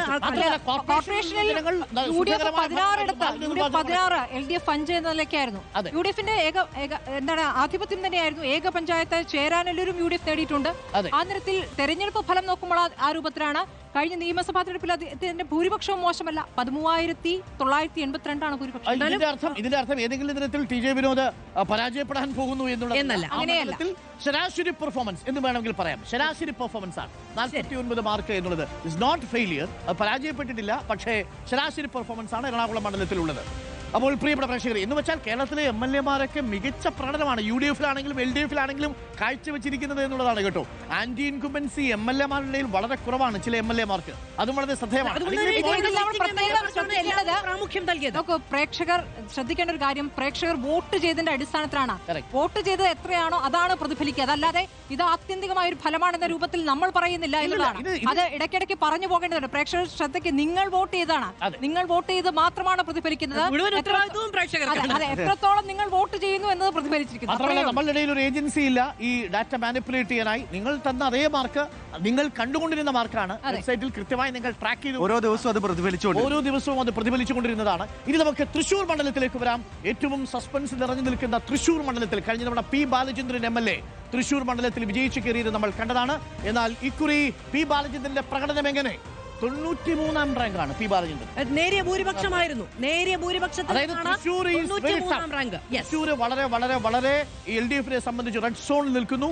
59.8 എബോവ് ആവറേജ് എന്ന് പറയാൻ കഴിയില്ല, ആവറേജിലും തൊട്ട് താഴെ മാത്രമാണ് ഉണ്ടായിരുന്നത് കഴിഞ്ഞ തവണ എന്നതും പ്രേക്ഷകർ ശ്രദ്ധിക്കേണ്ടതാണ്. 93-ാം അദ്ദേഹത്തിന് എത്ര പോയിന്റ് കിട്ടുന്നു? 93-ാം റാങ്കാണ്. 59.8, അതായത് 59.8 മാർക്കിന് തൊട്ടടുത്ത്. 946 മാത്രമായിരുന്നു കഴിഞ്ഞ തവണത്തെ. കഴിഞ്ഞ തവണ ശക്തമായ മത്സരം നടന്ന മണ്ഡലമാണ്. ഇത്തവണ കോൺഗ്രസും അതേപോലെ തന്നെ BJP വലിയ രീതിയിൽ പ്രതീക്ഷ അർപ്പിക്കുന്ന മണ്ഡലമാണ്. മാത്രമല്ല ഇത്തവണ അദ്ദേഹം മത്സരിക്കുന്നില്ല എന്നുള്ള പ്രത്യേകത. തൃശ്ശൂരിനെ സംബന്ധിച്ചിടത്തോളം തൃശ്ശൂരിൽ ഏറ്റവും കടുത്ത മത്സരം നടക്കാൻ പോകും, ത്രികോണ മത്സരം നടക്കാൻ പോകുന്ന മണ്ഡലം എന്ന് പറയുന്നത് തൃശ്ശൂർ. പത്മജ വേണുഗോപാൽ ഇനി കോൺഗ്രസിന്റെ വരാൻ പോകുന്ന സ്ഥാനാർത്ഥി. ഈ അതിനുശേഷം LDF-ന്റെ സ്ഥാനാർത്ഥിയെ ഇപ്പോഴും തീരുമാനിച്ചിട്ടില്ല. CP സ്ഥാനാർത്ഥി ആര് എന്നുള്ള ഈ ചോദ്യമുടവാക്ക് ആലങ്കോട് ലീലാകൃഷ്ണന്റെ പേരാണ് ഇപ്പോൾ കേൾക്കുന്നത്. ഞാനാണ് മത്സരിക്കാൻ പോകുന്നതെന്ന് പത്മജ ഇങ്ങോട്ട് പറഞ്ഞതാണ്. തൃശൂർ മണ്ഡലത്തിന് പുറത്തുനിന്ന് ഒരാളെ കൊണ്ടുവന്ന് മത്സരിപ്പിക്കേണ്ടി വരുന്നു എന്നുള്ളത് വളരെ പ്രധാനപ്പെട്ട കാര്യമാണ്. അങ്ങനെ മത്സരിക്കുകയാണെങ്കിൽ കഴിഞ്ഞ തെരഞ്ഞെടുപ്പിൽ കോൺഗ്രസിന് വേണ്ടി ഇത്തവണ BJP-ക്ക് വേണ്ടി എന്നൊരു പ്രത്യേകത കൂടിയുണ്ട്. ഒന്ന് രണ്ടാമത്തെ ഒരു കാര്യമുള്ളത്, നോക്കൂ, ആ മണ്ഡലം കോർപ്പറേഷൻ വരുന്ന മണ്ഡലമാണ്. കോർപ്പറേഷൻ പിടിച്ചിരിക്കുന്നത് വ്യക്തമായ മുൻതൂക്കത്തിൽ UDF ആണ്. വ്യക്തമായ ആധിപത്യം നേടിയിട്ടുണ്ട് UDF എന്നുള്ളതാണ്. അപ്പോൾ പ്രിയപ്പെട്ടവരെ, ഇതുവരെ വന്ന കണക്കുകൾ, മാർക്കുകളും റാങ്കും നമുക്ക് അതിവേഗം ഒന്ന് പരിശോധിക്കാം. 10 മണ്ഡലങ്ങൾ പൂർത്തിയാക്കുമ്പോൾ പ്രിയപ്പെട്ടവരെ, റാങ്ക് 8-ാം സ്ഥാനത്ത് പിണറായി വിജയൻ, 5-ാം സ്ഥാനത്ത് രമേശ് ചെന്നിത്തല, 25-ാം സ്ഥാനത്ത് AK അഷ്റഫ്, 24 MP രാജേഷ്, 10-ാം സ്ഥാനത്ത് നജീബ് കാന്തപുരം, 19-ാം സ്ഥാനത്ത് KK രമ, 43-ാം സ്ഥാനത്ത് Stephen, CR Mahesh 14, TJ Vinod 98, P. ബാലചന്ദ്രന്റെ റാങ്ക് 93. രമേശ് ചെന്നിത്തലയാണ് ഇതുവരെ വന്നതിൽ ഏറ്റവും മുന്നിലുള്ളത്. 5-ാം സ്ഥാനത്ത് ആദ്യ 5-ൽ വന്ന പേര് രമേശ് ചെന്നിത്തല. TJ വിനോദാണ് 98-ാം സ്ഥാനം, ഏറ്റവും പുറകിലുള്ളത് നിലവിൽ വന്ന പട്ടികയിൽ. ഏറ്റവും മുന്നിലുള്ളതും ഏറ്റവും പിന്നിലുള്ളതും UDF MLA. ആദ്യത്തെ 10 അങ്ങനെ ഒരു കൗതുകം കൂടി. ആദ്യത്തെ 10 ഏറ്റവും മുന്നിലുള്ളതും ഫൈനൽ ലിസ്റ്റ് വരുമ്പോൾ അത് വലിയ കൗതുകമായിരിക്കും അല്ലേ? ആദ്യത്തെ 10-ൽ ആരൊക്കെ എന്നത്. ഇത് 10 MLA-മാരുടെ മാത്രം കണക്കുകളാണ് എന്നുള്ളതാണ്. MLA എന്നുള്ള നിലയ്ക്ക് മാത്രമാണ്. അത് MLA നിലയ്ക്ക് മാത്രമാണ്. മന്ത്രി എന്ന നിലയ്ക്കോ മറ്റേതെങ്കിലും ചുമതലകളിലോ അല്ല. അതിനൊക്കെ കാറ്റഗറി നമുക്ക് വരും. അപ്പോൾ പ്രിയപ്പെട്ട പ്രേക്ഷകരെ, ഇപ്പോൾ 10 MLA-മാരുടെ മാർക്കും പ്രകടനവും പ്രേക്ഷകർ കണ്ടു. ഇതാ വരുന്നു ബാക്കി MLA-മാർ. ഇടവേളയ്ക്ക് ശേഷം election online survey 2026. Welcome back. Reporter online election survey 2026. പ്രിയപ്പെട്ട പ്രേക്ഷകരെ, 16 ലക്ഷം വോട്ടർമാർ നേരിട്ട് പങ്കെടുത്ത കേരളത്തിലെ ഏറ്റവും വലിയ ജനകീയ സർവേയുടെ ഫലങ്ങളാണ് പ്രേക്ഷകർ കണ്ടുകൊണ്ടിരിക്കുന്നത്. ആദ്യം നമ്മളിപ്പോൾ പരിശോധിക്കുന്നത് ഓരോ മണ്ഡലത്തിലെയും MLA-മാർക്ക്, അതാത് മണ്ഡലത്തിലെ വോട്ടർമാർ നൽകിയിരിക്കുന്ന വോട്ട് എത്രയാണ് എന്നുള്ളതാണ്. MLA-മാരുടെ പെർഫോമൻസ് ആണ് ആദ്യം നമ്മൾ പരിശോധിക്കുന്നത്. നമ്മൾ ഇനി 11-ാമത്തെ മണ്ഡലത്തിലേക്ക് കടക്കുന്നു. ഇടുക്കിയിലേക്ക് നമ്മൾ പോകുന്നു. ആരാണ് അവിടുത്തെ മിടുക്കൻ? അവിടെ മിടുക്കനായ റോഷി അഗസ്റ്റിൻ ഉണ്ടോ എന്നുള്ളത് നമുക്ക് നോക്കാം. റോഷി അഗസ്റ്റിന്റെ മിടുക്കെത്ര എന്ന് നമ്മൾ പരിശോധിക്കുന്നു. 71-ാം റാങ്ക്. മോശം റാങ്ക് അല്ല. അല്ല, ഒരു കാര്യം മനസ്സിലാക്കേണ്ടത് അറിയോ, MLA-മാർക്ക് റാങ്ക് ഉണ്ടെന്ന് മനസ്സിലാക്കണം. അതെ അതെ, മധ്യ കേരള ആയതുകൊണ്ട് നടുക്കാവാം. ആൾക്ക് കൊടുത്തല്ലേ പറ്റുള്ളൂ. 140 70.8. Good number. 70.8. രണ്ട് കറക്റ്റ് ഏതാണ്ട് കൃത്യം നടുക്കാണ് രണ്ടും വന്നിരിക്കുന്നത്. അതായത് ഒരു അങ്ങോട്ടും ഇല്ല ഇങ്ങോട്ടും ഇല്ല. എല്ലാ മധ്യത്തിലാണ്. ഒന്ന് റാങ്ക് 71, മാർക്കും ഏകദേശം 71. ഒരു കാര്യം ഈ നമ്മള് ഈ കേരള കോൺഗ്രസുമായി ബന്ധപ്പെട്ട ഒരു വിവാദം ഉണ്ടായിരുന്നല്ലോ, ഇടത്തേക്കാണോ വലത്തേക്കാണോ എന്നുള്ള തർക്കം. റോഷി അതിൽ പ്രധാനപ്പെട്ട ഒരു തീരുമാനമെടുക്കുകയും റോഷിയുടെ തീരുമാനത്തിലേക്ക് ജോസ് കെ മാണിക്ക് വരേണ്ടി വരികയും ചെയ്തത് ആ ഒരു വാർത്തയ്ക്ക് ശേഷമാണോ? അതുകൊണ്ട് കേട്ടോ, പാർട്ടിയിൽ കരുത്തനാണ്. അത് വളരെ പ്രധാനപ്പെട്ട പോയിന്റ് ആണ്. പാർട്ടിയിൽ റോഷി അഗസ്റ്റിൻ കരുത്തനായതിനു ശേഷം ആ സമയത്താണ് നമ്മുടെ ഈ സർവേ നടക്കുന്നത്. ഇടതിൽ പിടിച്ചു നിർത്തിയ റോഷി അഗസ്റ്റിൻ. അതെ അതെ, ഒരു പക്ഷേ ചില ആളുകളെങ്കിലും റോഷിയെ ഒന്ന് പിടിച്ചു നിർത്തിയിട്ടുണ്ടോ എന്ന് സംശയിച്ച് തെറ്റു പറയാൻ പറ്റില്ല. കാരണം ജലവിഭവ വകുപ്പ് മന്ത്രി എന്നതിൽ റോഷി അഗസ്റ്റിന് നല്ല പേരാണ് അദ്ദേഹത്തിനുള്ളത്. അദ്ദേഹം വളരെ ശാന്തമായി തന്നെ പ്രവർത്തിച്ചിരുന്നു. ഒരു വിവാദത്തിലും റോഷി അഗസ്റ്റിൻ പോയി വീണിട്ടില്ല. പക്ഷേ ഇത് മന്ത്രി എന്ന നിലയ്ക്കുള്ള പ്രകടനമല്ല. അത് മന്ത്രി എന്ന നിലയിലുള്ള പ്രകടനമല്ല. 100 മാർക്കിൽ 70 മാർക്ക് എന്ന് പറഞ്ഞാൽ ഗംഭീര മാർക്കാണ്. SLC 70 മാർക്ക് എന്ന് പറഞ്ഞാൽ മോശം മാർക്കാണ്. 70% is a fair good mark. 50 വർഷം മാർക്കിനേക്കാൾ എത്രയോ മുകളിലാണ് പാസ് മാർക്കിന്റെ ഇരട്ടി. 35 പാസ് മാർക്ക്. അതിനേക്കാൾ ഇരട്ടിയാണ് ഉള്ളത്. അപ്പൊ ചില MLA-മാരുടെ പെർഫോമൻസ് അറിയുമ്പോഴാണ് റോഷി അഗസ്റ്റിന്റെ പെർഫോമൻസ് എത്രയാണ് MLA എന്ന നിലയിൽ അറിയുന്നത്. പക്ഷെ അതേസമയം മന്ത്രിസഭയിൽ ഒരു മന്ത്രി എന്നുള്ള നിലയിൽ പകുതിയാണ് അദ്ദേഹത്തിന്റെ മാർക്ക് എന്നുള്ളത് അതേസമയം ഒരു ആകാംക്ഷ കൂടി ഉയർത്തുന്നുണ്ട്. ഒരു മന്ത്രിയായിട്ടും എന്തൊക്കെ മണ്ഡലത്തിൽ കൊണ്ടുപോയി എന്ന ചോദ്യത്തിന് ഉത്തരം പറഞ്ഞാണെങ്കിലോ? രണ്ടും ഉണ്ട്. ഒരു മന്ത്രി എന്ന നിലയിൽ മണ്ഡലത്തിലേക്ക് കൊണ്ടുവന്നതും മന്ത്രി എന്ന നിലയിലല്ലാതെ MLA എന്ന നിലയിൽ മണ്ഡലത്തിലെ സാന്നിധ്യവും ഒക്കെ റോഷി അഗസ്റ്റിന് പ്രധാനമാണ്.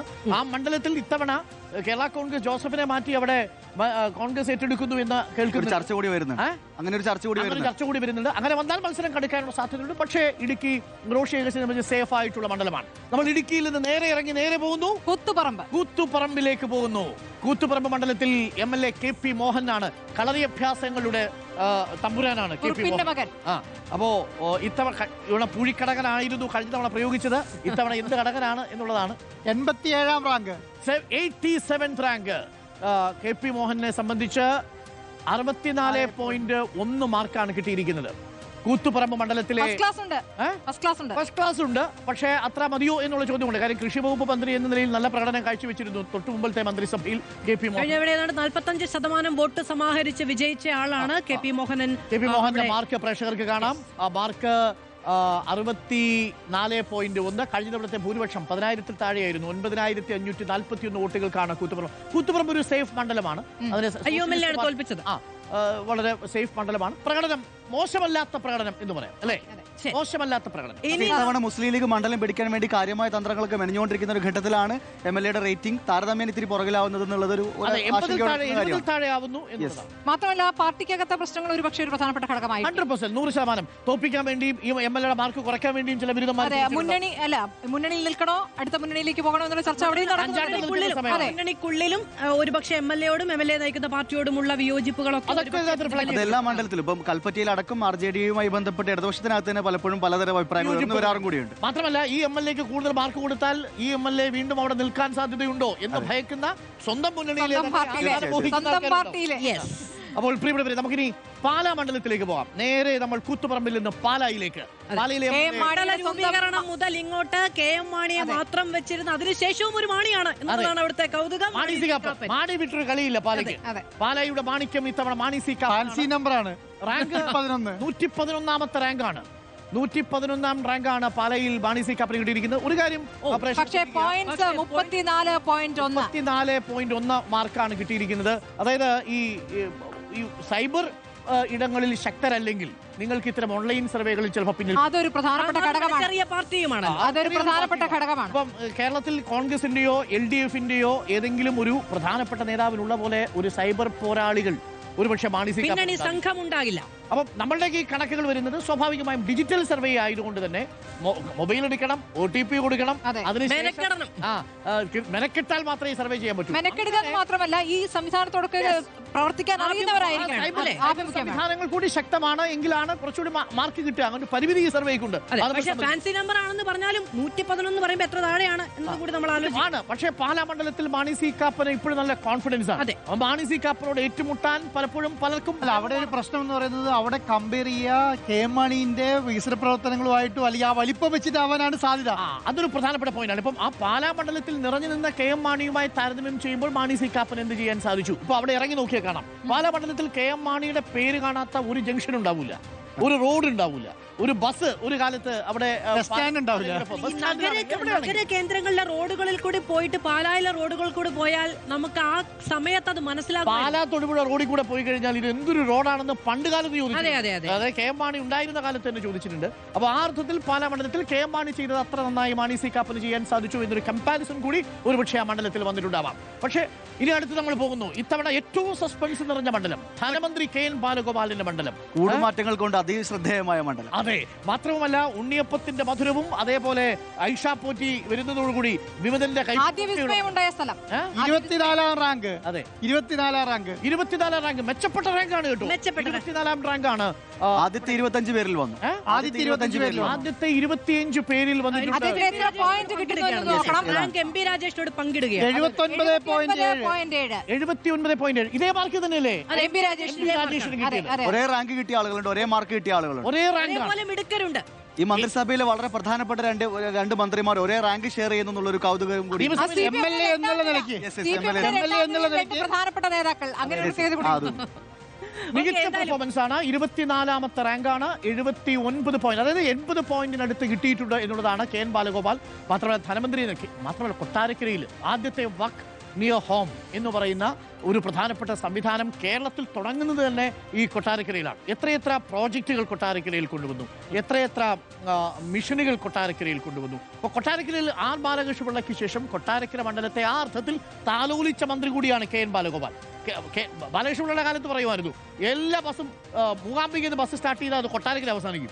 ആൾക്കാർക്ക് അത്ഭുതമാണ്. കൊട്ടാരക്കര മൂകാംബിക ബസ് തുടങ്ങുന്നു, കൊട്ടാരക്കര ഗുരുവായൂർ തുടങ്ങുന്നു, കൊട്ടാരക്കര എറണാകുളം തുടങ്ങുന്നു. അപ്പോൾ എല്ലാവരും ചോദിച്ചു കൊട്ടാരക്കരയാണോ കേരളത്തിന്റെ തലസ്ഥാനം എന്ന് ചോദിക്കും. അന്ന് ആർ ബാലകൃഷ്ണപിള്ള ഉണ്ടായിരുന്നപ്പോൾ സമാനമാണ് കെ എൻ ബാലഗോപാൽ ധനമന്ത്രി എന്ന നിലയിലും വാരിക്കോരി കൊടുത്തു കഴിഞ്ഞ ബഡ്ജറ്റിലും. അടുത്തത് നമ്മൾ കേരളം ഏറ്റവും അധികം ചർച്ച ചെയ്ത മണ്ഡലമാണ് നിലമ്പൂർ മണ്ഡലം. ജനവിധി ഉണ്ടായ മണ്ഡലം. അതെ, നിലമ്പൂരിൽ രണ്ട് തരത്തിൽ അതിനെ കാണണം. കാരണം നിലമ്പൂരിൽ പി വി അൻവർ ആയിരുന്നല്ലോ ഏറെക്കാലം. അതിനുശേഷം അവസാനത്തെ ഒരു വർഷമാണ് അല്ലെ, അതായത് ഒരു വർഷത്തെ ഈ പറയുന്ന ആര്യാടൻ ഷൗക്കത്തിന്റെ പെർഫോമൻസ് ആണ് വിലയിരുത്തിയിരിക്കുന്നത്. അപ്പോൾ ഇതുവരെയുള്ള ബാക്കിയുള്ള MLA-മാരെ പോലെയല്ല. അല്ല, ഒരു വർഷം ആര്യാടൻ ഷൗക്കത്ത് എങ്ങനെയാണ് പെർഫോം ചെയ്തത് എന്നുള്ളതാണ്. മാർക്കിടാനുള്ള സമയം പോലും ആയില്ല എന്നതാണ് യാഥാർത്ഥ്യം. അത് നമുക്ക് ആര്യാടൻ ഷൗക്കത്തിനെ കുറ്റപ്പെടുത്താനും പറ്റൂല. ഒരു വർഷം സമയമില്ല. പക്ഷെ 97 റാങ്കുണ്ട്. 97 റാങ്ക് അദ്ദേഹത്തിന് 51.2 മാർക്ക്. പക്ഷേ പി വി അൻവർ ആയിരുന്നെങ്കിൽ മാർക്ക് കൂടുമായിരുന്നു എനിക്ക് സംശയമുണ്ട്. കാരണം അണികളുണ്ട് സൈബർ ഇടത്ത്. 100%. അപ്പൊ പി വി അൻവർ ആയിരുന്നെങ്കിൽ ഒരു പക്ഷേ റാങ്ക് കൂടുമായിരുന്നു. അതിനർത്ഥം പി വി അൻവറിനേക്കാൾ മോശം പെർഫോമൻസ് ആയിരുന്നു എന്നല്ല, സമയം കുറവായിരുന്നു.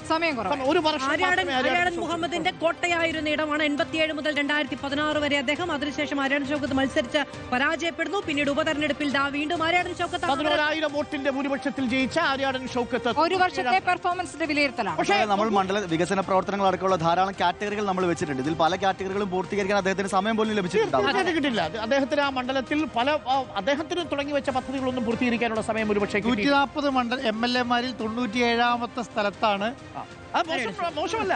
ട്രെൻഡ് മാറാനുള്ള സമയവും 43 MLA-മാർ ആര്യാടൻ ഷൗക്കത്തിന് പിറകിലാണ് ഇപ്പോഴും. ഇനി നമ്മൾ പോകുന്നത് നേരെ നിലമ്പൂരിൽ നിന്ന് അടുത്ത ഹൈറേഞ്ചിലേക്ക് പിടിക്കുകയാണ്. ഉടുമ്പൻചോല.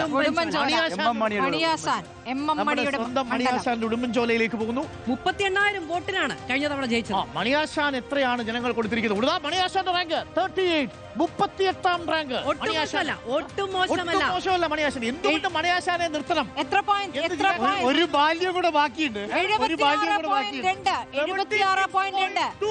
76.2.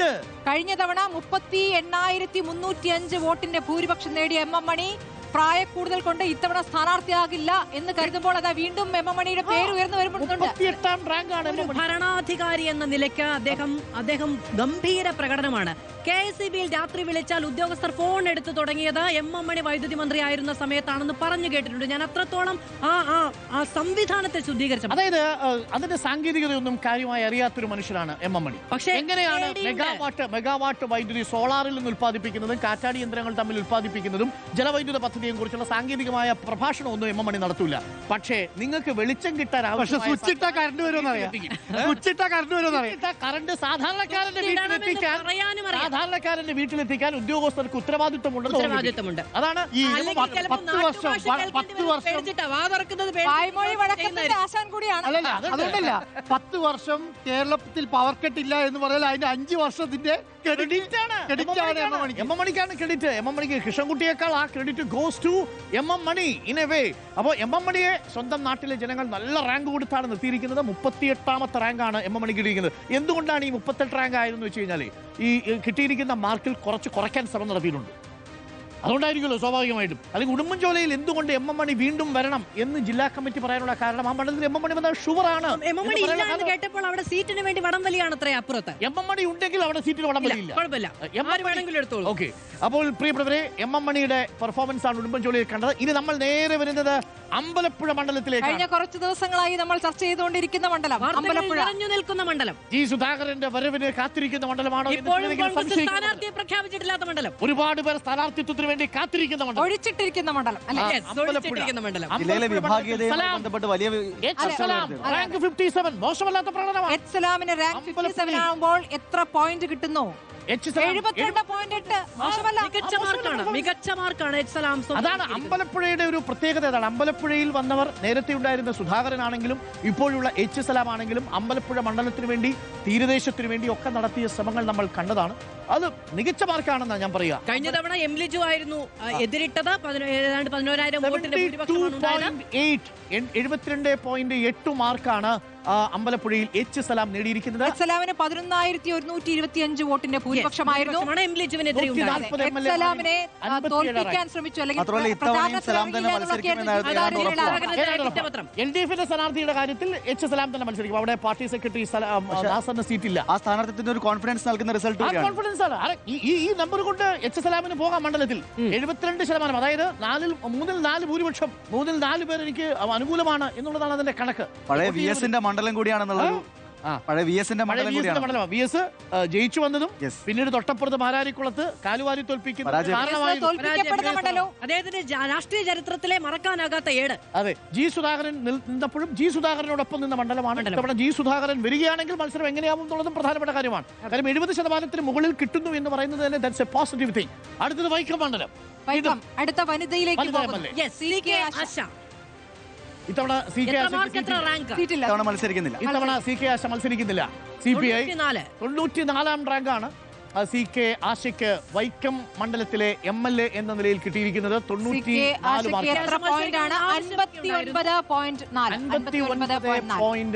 അതായത് 60% തൊട്ടടുത്ത് ഒരു വനിതാ MLA എന്ന നിലയിൽ കിട്ടിയിരിക്കുന്നത്. പക്ഷേ നോക്കൂ, വനിതാ MLA എന്ന നിലയിൽ വടകരയിൽ KK രമേശ് വോട്ട് റാങ്ക് എന്ന് പറയുന്നത് അത്രയുമാണ്, ഉയർന്ന റാങ്കാണ്. 19 റാങ്ക് മറ്റുമാണ്. ആശയ്ക്ക് നല്ല ഭൂരിപക്ഷം ഉണ്ടായിരുന്നു കേട്ടോ. ആ മണ്ഡലം UDF ഒരു വ്യത്യസ്തമായ രാഷ്ട്രീയ പരീക്ഷ പക്ഷെ കൊടുക്കുമെന്നറിയില്ല അല്ലേ? ഏതാണ്ട് ഉറപ്പായിട്ടില്ല. പക്ഷേ സണ്യം കബിക്കാടിന്റെ ഭാഗത്ത് നിന്ന് ഏതാണ്ട് അവരൊരു അനുഭാവപൂർവമായ നിലപാടാണ് സ്വീകരിക്കപ്പെട്ടിരിക്കുന്നത് എങ്കിൽ ഉറ്റുനോക്കാവുന്ന മണ്ഡലമാണ്. ഓക്കെ, വൈക്കം മണ്ഡലത്തിൽ CK ആശ. അടുത്ത മണ്ഡലത്തിലേക്ക് നമ്മൾ പോകുന്നു. ഒല്ലൂർ മണ്ഡലം. അതെ, ഈ മന്ത്രിസഭയിലെ ഏറ്റവും ശ്രദ്ധിക്കപ്പെട്ട മന്ത്രിമാരിൽ ഒരാളാണ് കെ രാജൻ. ജനപക്ഷത്തു നിന്ന മന്ത്രിയാണ്, പക്ഷേ MLA എന്നുള്ള നിലയ്ക്കുള്ള മാർക്കാണ് നമ്മൾ. അതെ, ഒല്ലൂർ മണ്ഡലത്തിൽ വീണ്ടും ഈ CPM MLA-മാരിൽ ഇളവ് കൊടുത്ത MLA ആണ്. മികച്ച റാങ്കാണ് 79.4.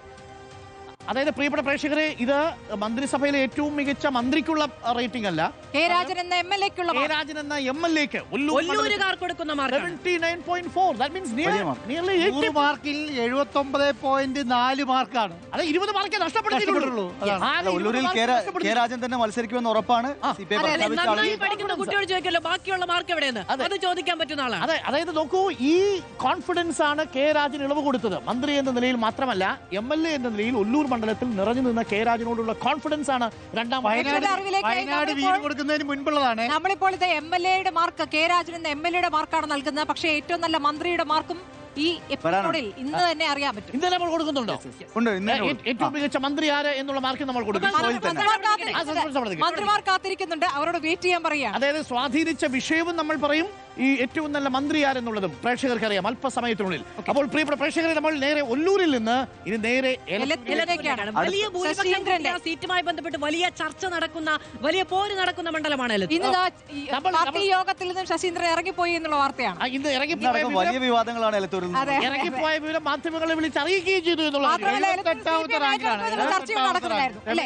CPM ഏറ്റെടുക്കും എലത്തൂർ എന്നുള്ള ചർച്ചകൾ നടക്കുന്നു. 78ാമത്തെ റാങ്ക്. 78. പക്ഷേ എലത്തൂർ മണ്ഡലത്തിന്റെ പ്രത്യേകത, എലത്തൂർ മണ്ഡലത്തിന് AK ശശീന്ദ്രൻ ഇപ്പോഴും നിന്നാൽ വീണ്ടും ജയിക്കുന്ന ഒരു 67.4 വലിയ മോശമൊന്നുമില്ല. മോശമൊന്നുമല്ല. പക്ഷേ മന്ത്രി എന്ന നിലയിൽ അദ്ദേഹത്തിന്റെ പെർഫോമൻസ് നമുക്ക് ഇനി ആ റേറ്റ് മണ്ഡലം ചെയ്യപ്പെടേണ്ടതാണ്. എന്നൊക്കെ പറയുന്ന ഇടതുപക്ഷത്തിന്റെ അത് already കോട്ടകളാണ്. റേറ്റ് ചെയ്തിരിക്കുന്നതാണ്. അതെ അതെ. അപ്പൊ ഇതിനകത്ത് രണ്ട് കാര്യങ്ങളുണ്ട്. AK ശശീന്ദ്രനെ തോൽപ്പിക്കാൻ വേണ്ടി അധികം ആളുകൾ പണിയെടുത്തിട്ടില്ല. AK ശശീന്ദ്രന് വേണ്ടിയിട്ട് കുറച്ച് ആളുകൾ പണിയെടുക്കുകയും ചെയ്തിട്ടുണ്ട്. അപ്പോൾ 67.4, 78ാം റാങ്ക്. 78ാമത്തെ റാങ്ക് മോശമില്ലാത്ത റാങ്കാണ്. ഇതും ഈ പാർട്ടിക്കകത്തെ തർക്കങ്ങളും ഒക്കെ ഒരു പ്രധാനപ്പെട്ട ഘടകമായിട്ടുണ്ട്. പക്ഷേ സാധാ വോട്ടർമാരെ അതൊന്നും ബാധിച്ചിട്ടില്ല എന്നാണ്. വോട്ടിംഗിൽ അവർ പങ്കെടുക്കാമല്ലോ. കോഴിക്കോട് ജില്ലയിൽ LDF പ്രവർത്തകർക്കിടയിൽ ഈ മണ്ഡലം CPM ഏറ്റെടുക്കണം എന്നുള്ള വലിയ രീതിയിലുള്ള ഒരു അഭിപ്രായം ആവശ്യം വന്നിട്ടുണ്ട്. അഭിപ്രായമുണ്ടായിരുന്നു. ഓക്കെ, അപ്പോൾ നമ്മൾ 20 മണ്ഡലങ്ങൾ കഴിഞ്ഞിരിക്കുന്നു. അപ്പൊ നമ്മൾ മൊത്തം 20 മണ്ഡലങ്ങൾ പരിശോധിക്കുമ്പോൾ ഏറ്റവും ഒടുവിലത്തെ 10 മണ്ഡലങ്ങൾ എങ്ങനെയാണ് റാങ്കിംഗ് പൊസിഷൻ എന്ന് നമുക്ക് ഒരിക്കൽ കൂടി ഒന്ന് പരിശോധിക്കാം. സ്ക്രീനിലേക്ക് 71ാമത്തെ rank Roshi Augustine, 87 rank KP മോഹനൻ, 111 മാണി സി കാപ്പൻ, 24 KN ബാലഗോപാൽ, 97 ആര്യാടൻ ഷൗക്കത്ത്. 24ാമത്തെ റാങ്കുമായി രണ്ടാമത്തെ പട്ടികയിൽ മുൻപിൽ നിൽക്കുന്നത് KN ബാലഗോപാൽ, 111 റാങ്കുമായി പുറകിൽ നിൽക്കുന്നത് മാണി സി കാപ്പൻ, പിന്നിൽ നിൽക്കുന്നത് മാണി സി കാപ്പൻ. ഇതാണ് നമ്മൾ രണ്ടാമത്തെ 10 MLA-മാരുടെ MM മണിക്ക് 38ാമത്തെ റാങ്കാണ്. അതെ അതെ. അപ്പോൾ പ്രിയപ്പെട്ട പ്രേക്ഷകർ, ഇതാണ് ഇപ്പോൾ കെ രാജൻ 26ാമത്തെ റാങ്ക്. കെ രാജന് 26, KN ബാലഗോപാൽ കഴിഞ്ഞാൽ KN ബാലഗോപാൽ 24 കഴിഞ്ഞാൽ കെ രാജൻ അല്ലേ? അപ്പോൾ പ്രിയപ്പെട്ട പ്രേക്ഷകരെ, ഇനി നമ്മൾ പോകുന്നത് നേരെ തിരൂർ മണ്ഡലത്തിലേക്കാണ്. തിരൂർ മണ്ഡലത്തിലെ MLA കുരുക്കോളി മൊയ്തീൻ എങ്ങനെയാണ് പെർഫോമൻസ് എന്നുള്ളത് നമുക്കൊന്ന് പരിശോധിക്കാം. Kurukkoli Moideen Tirur MLA 75ാം rank. 75ാം റാങ്കാണ്. മോശമല്ലാത്ത റാങ്കാണല്ലോ. പകുതിയിൽ കൂടുതൽ പകുതിയാണ്. പകുതിയിലും ലീഗിൽ നിന്ന് നമ്മൾ പരിശോധിക്കുന്ന രണ്ടാമത്തെ MLA ആണ് നജീബ് കാന്തപുരത്തിന് ശേഷം. പക്ഷേ നജീബ് കാന്തപുരം ഏറ്റവും മുന്നിലായിരുന്നു. ഏറ്റവും മുന്നിലാണ് നജീബ് കാന്തപുരം. നജീബ് കാന്തപുരത്തെ അപേക്ഷിച്ച് നോക്കുമ്പോൾ കുരുക്കോളി 68.3 നല്ല മാർക്കാണ്. 7000 വോട്ടിന്റെ ഭൂരിപക്ഷത്തിലാണ് 2021 വിജയിച്ചത്. കുരുക്കോളി മൊയ്തീൻ തിരൂർ മണ്ഡലത്തിൽ മുസ്ലിം ലീഗിന്റെ MLA 75ാമത്തെ റാങ്കിലാണ്. MLA-മാരുടെ പട്ടികയിൽ mark 68.3. Tirur MLA Kurukkoli Moideen 75ാം rank, 68.3. അടുത്തത് നമുക്ക് മൂവാറ്റുപുഴ മാത്യു കുഴൽനാടൻ. മുഖ്യമന്ത്രിക്ക് നേരെ നിന്ന മാത്യു കുഴൽനാടൻ. അതെ, കേസുമായി കോടതിയിൽ പോയ മാത്യു കുഴൽനാടൻ. അതെ അതെ. പല കേസുകളുമായി പോവുകയും പല കേസുകളിൽ തിരിച്ചടി നേരിടുകയും ചില കേസുകളിൽ ഇപ്പോഴും നേരെ സുപ്രീം കോടതിയിലേക്ക് പ്രതീക്ഷ നൽകുകയും ചെയ്യുന്ന മാത്യു കുഴൽനാടൻ. അതെ, ആ മാത്യു കുഴൽനാടൻ വിവാദങ്ങളിൽ പെടുകയും 46.2. നോക്കൂ, 46.2. ഇതെന്താണ് സംഭവിച്ചത് എന്നുള്ളത് വിശദമായി തന്നെ മണ്ഡലത്തിൽ പഠിക്കണം. അതായത് ഒരുപക്ഷേ അടുത്ത എതിർവോട്ട് അവിടെ ഉണ്ട്. അതായത് ആ മണ്ഡലത്തിൽ ഇത് മാത്രമല്ല, സൈബർ ഇടങ്ങളിലെ ശക്തിപ്പോര് അല്ലേ? അത് ചിലപ്പോ പാർട്ടിക്കകത്തു നിന്ന് തന്നെ വന്നതാവാനുള്ള സാധ്യത വളരെ കൂടുതലാണ്, വളരെ കൂടുതലാണ്. പക്ഷേ വ്യക്തിപരമായി ഞാൻ നോക്കുമ്പോഴല്ലോ, മൂവാറ്റുപുഴ മണ്ഡലത്തിൽ മാത്യു കുഴൽനാടൻ വളരെ സജീവമായിരുന്നു. മൂവാറ്റുപുഴ മണ്ഡലത്തിൽ സജീവമായിരുന്നു വ്യക്തിപരമായി. പക്ഷെ അതൊന്നും CPI മൂവാറ്റുപുഴയിൽ സ്ഥാനാർത്ഥിയെ പ്രഖ്യാപിച്ചു. N അരുൺ യുവ നേതാവാണ്, AISF-ന്റെയും YF-ന്റെ ഒക്കെ നേതാവാണ്. ശക്തമായ മത്സരം നടക്കാൻ പോകുന്നത്. പക്ഷേ എങ്കിലും മാത്യു കുഴൽനാടന് നമ്മൾ പ്രതീക്ഷിച്ചതിനേക്കാൾ അറിയാൻ കഴിയുന്ന വോട്ടേ ഉള്ളൂ. 6000 വോട്ടിന്റെ 6000 വോട്ട്. കടുത്ത മത്സരം നടക്കും. മാത്യു കുഴൽനാടൻ ടാർഗറ്റഡ് ആയിരുന്നു എന്ന കാര്യത്തിൽ ഒരു സംശയവുമില്ല. അതാണ് ഈ റിസൾട്ട് സൂചിപ്പിക്കുന്നത്. മാത്യു കുഴൽനാടനെ മനഃപൂർവ്വം റാങ്ക് കുറയ്ക്കാൻ വേണ്ടി ആളുകൾ ശ്രമിച്ചു. മാത്രമല്ല ഈ തവണ ഏറ്റവും വലിയ പൊളിറ്റിക്കൽ ഫൈറ്റിന് ഇറങ്ങിയ ഒരാളെന്നുള്ള നിലയിൽ കൂടി വലിയ ശത്രുക്കളുണ്ടാവും. അതൊരു പ്രധാനപ്പെട്ട ഘടകമാൻ സാധ്യതയുണ്ട്. അതെ. ഇനി നമ്മൾ പോകുന്നത് മലപ്പുറത്തേക്ക്. അടുത്ത നേരെ മലപ്പുറം മണ്ഡലത്തിലേക്ക് പോകുന്നു. മലപ്പുറം മണ്ഡലത്തിൽ ാണ് അടുത്ത ലീഗ് MLA-യുടെ മാർക്ക്. പക്ഷേ റാങ്ക് കുറവാണ്. അല്പ റാങ്ക് പിന്നിലാണ്. 103ാം റാങ്കാണ് മലപ്പുറം MLA P ഉബൈദുള്ളയ്ക്കുള്ളത്. മുസ്ലിം ലീഗിന്റെ 43.1 ജയിച്ചു എന്ന് വേണമെങ്കിൽ പറയാം. പകുതിയിലും താഴെയാണ്. 35,000 വോട്ടിന്റെ ഭൂരിപക്ഷമാണ് കഴിഞ്ഞ തവണ ഉണ്ടായിരുന്നത്. അതെ, പ്രധാനപ്പെട്ട കാര്യം എന്ന് പറയുന്നത് MLA എന്നുള്ള നിലയ്ക്കുള്ള പ്രവർത്തനമാണ്. അതാണ് ജനങ്ങൾ ആ മണ്ഡലത്തിൽ പ്രധാനമായിട്ടും നോക്കുന്നത്. പ്രതിപക്ഷത്തിരിക്കുന്ന MLA-മാർക്ക് പൊതുവെയുള്ളൊരു പ്രശ്നം സ്വന്തം ഇനീഷ്യേറ്റീവിൽ ഇപ്പോ നജീബ് കാന്തപുരം ഒക്കെ ചെയ്യുന്നത് പോലെ എക്സ്ട്രാ ഓർഡിനറി ആയിട്ട് മാത്രമേ ശ്രദ്ധിക്കപ്പെടൂ. കാര്യം അവരുടെ മണ്ഡലത്തിൽ വികസന പദ്ധതികൾ നോർമലായി വരുന്നത് പോലെ വരാൻ സാധ്യതയുള്ളൂ. അതല്ലെങ്കിൽ നിങ്ങൾക്ക് ഭരണപക്ഷത്തിരിക്കുമ്പോൾ കിട്ടുന്ന വലിയ പിന്തുണ പ്രിവിലേജും കിട്ടില്ല. പിന്നെ പെരിന്തൽമണ്ണയും മലപ്പുറം ഒക്കെ നമ്മളുള്ള ഈ കമ്പാരിസൺ വരുന്ന സമയത്തുള്ള ഒരു കാര്യം, മറ്റേത് പണിയെടുത്ത് വിജയിക്കുന്നതാണ്. മറ്റു ചില മണ്ഡലങ്ങൾ ആ ഡെമോഗ്രഫിയുടെ ഒരു തനത് പ്രത്യേകതകൾ കൊണ്ട് തന്നെ ഏത് തരത്തിലാണെങ്കിലും ജയിക്കുന്നു. അതെ, ജയിക്കുന്നു എന്നുള്ളത്. അതുകൊണ്ട് തന്നെ ആ റിസ്ക്. പക്ഷെ നജീബ് അങ്ങനെയല്ല പറഞ്ഞത്. നജീബ് ഓരോ ദിവസവും ഫൈറ്റ് ചെയ്താണ് നജീബിന്റെ റാങ്ക് മെച്ചപ്പെടുത്തിയത് എന്നുള്ള കാര്യത്തിൽ സംശയമില്ല. ഇനി നമ്മൾ പോകുന്നത് മുകേഷിന്റെ കൊല്ലത്തേക്കാണ്. കൊല്ലം മണ്ഡലമാണ്. കൊല്ലം മണ്ഡലം സംഭവ ബഹുലമായ വിവാദങ്ങളുണ്ടായ മണ്ഡലം. പക്ഷെ അപ്പോഴും MLA എന്ന നിലയിൽ മുകേഷിനെ എങ്ങനെയാണ് കൊല്ലം മണ്ഡലം വിലയിരുത്തുന്നത് എന്ന് നോക്കാം. 91 റാങ്ക്. ഇതാണ് വിലയിരുത്തൽ. 91 റാങ്കാണ് മുകേഷ്. ആദ്യ വിവാദങ്ങൾ ഉണ്ടാവുന്നതിന് മുമ്പൊക്കെ കൊല്ലത്ത് ഇല്ല, കൊല്ലത്തില്ലെന്ന് പറഞ്ഞ് പരാതി പോയല്ലോ. അല്ല പറഞ്ഞേ, വിവാദങ്ങൾ ഉണ്ടാവുന്നതിന് മുമ്പ് കൊല്ലത്ത് ഈ ലോക്സഭാ തെരഞ്ഞെടുപ്പിൽ മത്സരിക്കുന്ന സമയത്തും ചലഞ്ച് ചെയ്തത് മുകേഷിന്റെ സാന്നിധ്യമായി. 61 മോശം മാർക്കല്ല. ഇത്തവണ അദ്ദേഹം മത്സരത്തിന് ഇല്ല എന്നുള്ള പ്രത്യേകത കൂടിയുണ്ട്. ഇത്തവണ അദ്ദേഹം മത്സരത്തിന് ഇല്ല എന്നുള്ള 91 അല്ല 91 റാങ്ക്. 61 മാർക്ക്. അത് മുകേഷിനെ മാറ്റാനുള്ള ഒരു പ്രധാനപ്പെട്ട കാരണവും അത് തന്നെയാണ്. പിന്നെ കൊല്ലത്ത് ഈ പറയുന്നത് പോലെ ഇടത് അനുഭാവമുള്ള മേഖലകളിൽ നിന്ന് വരുന്ന സൈബർ വോട്ടുകളുടെ മാത്രമല്ല അവിടെ അദ്ദേഹത്തിന് ഒരു വികസന പ്രോജക്റ്റ് ആയിട്ട് ഈ അഷ്ടമുടി കായലിൽ കൊണ്ടുവന്നൊരു വലിയ റോഡുണ്ട്. ആ റോഡിന്റെ അറ്റം എന്ത് ചെയ്യണമെന്ന് അറിയാതെ പാതി വെച്ച് നിർത്തിപ്പോയി. മനുഷ്യർ ആകാശപാത പോലെ അത് എങ്ങനെയാണോ കോട്ടയത്തുള്ള ആകാശപാത, അതേപോലെ കായലിന് കുറുകെ ഒരു പാതയുണ്ട്. അതിന്റെ അങ്ങേയറ്റം എന്ത് ചെയ്യണമെന്ന് ഇപ്പോഴും ആൾക്കാർക്ക് അറിയത്തില്ല. പ്ലാനിങ്ങിൽ വന്ന പിശക. പക്ഷേ മുകേഷിന് ആ അർത്ഥത്തിൽ 61 മാർക്ക് മാത്രമേ ഉള്ളൂ. പല ആരോപണങ്ങൾ ഉയർന്ന ശേഷം ഈ ലൈംഗിക ആരോപണങ്ങൾ അതുകൊണ്ടാണ് വോട്ടിന്റെ മാത്രമേ വ്യത്യാസമുള്ളൂ കേട്ടോ. ഒരു ആന്റി ഇൻകുംബൻസി MLA-ക്കെതിരെ ഉണ്ട്. വേണമെങ്കിൽ നമുക്ക് പറയാം ഒരു ആന്റി ഇൻകുംബൻസി MLA-ക്കെതിരെ ഉണ്ട്. അത് എവിടെ പ്രതിഫലിച്ചു? ലോക്സഭയിലും അത് പ്രതിഫലിച്ചു. അടുത്ത സ്ഥാനാർത്ഥി മത്സരിക്കാനുമില്ല. അതെ, ആരെ അവിടെ കൊണ്ടുപോയി നിർത്തുന്നു എന്നത് പ്രധാനം. നാദാപുരം മണ്ഡലത്തിൽ EK വിജയൻ. അതെ, നാദാപുരം മണ്ഡലത്തിൽ CPI മണ്ഡലം. CPI മണ്ഡലമാണ്. റാങ്ക് എത്രയാണെന്ന് നമുക്ക് ആദ്യം പരിശോധിക്കാം. 67 റാങ്ക്. മോശമല്ലാത്ത റാങ്കാണ്. അതായത് പാതിക്ക് മുകളിൽ നിൽക്കുന്ന റാങ്കാണ് എന്ന് വേണമെങ്കിൽ പറയാം. 67 നാദാപുരം മണ്ഡലം വളരെ സെൻസിറ്റീവ് ആയ ഒരു മണ്ഡലം. 71.3 മോശമല്ലാത്ത മാർക്ക്. 71.3 മണ്ഡലം. നാദാപുരം ഉൾപ്പെടുന്നത് വടകര ലോക്സഭാ കോൺസ്റ്റിറ്റ്യൂൻസി.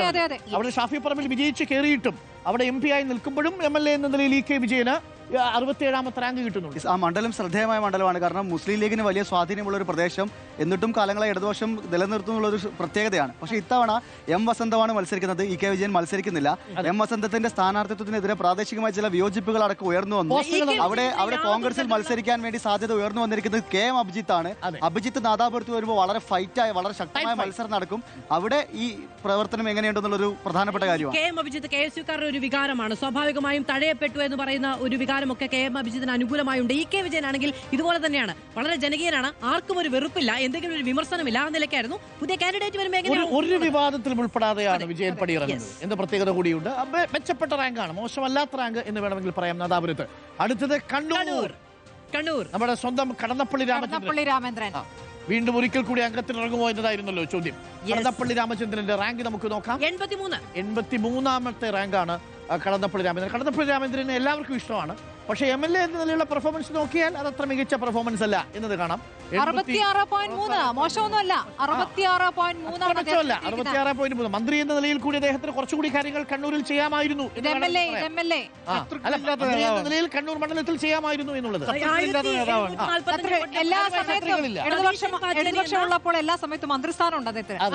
സതീശൻ പാച്ചേരി എന്ന കോൺഗ്രസിന്റെ പ്രിയപ്പെട്ട ഒരാളെ തോൽപ്പിച്ചുകൊണ്ടാണ് കഴിഞ്ഞ തവണ നിയമസഭയിലേക്ക്. അത് കടന്നപ്പള്ളി ആണെങ്കിലേ കണ്ണൂർ വിജയിക്കൂ എന്ന് പോലും പറയുമായിരുന്നു ഒരു ഘട്ടത്തിൽ.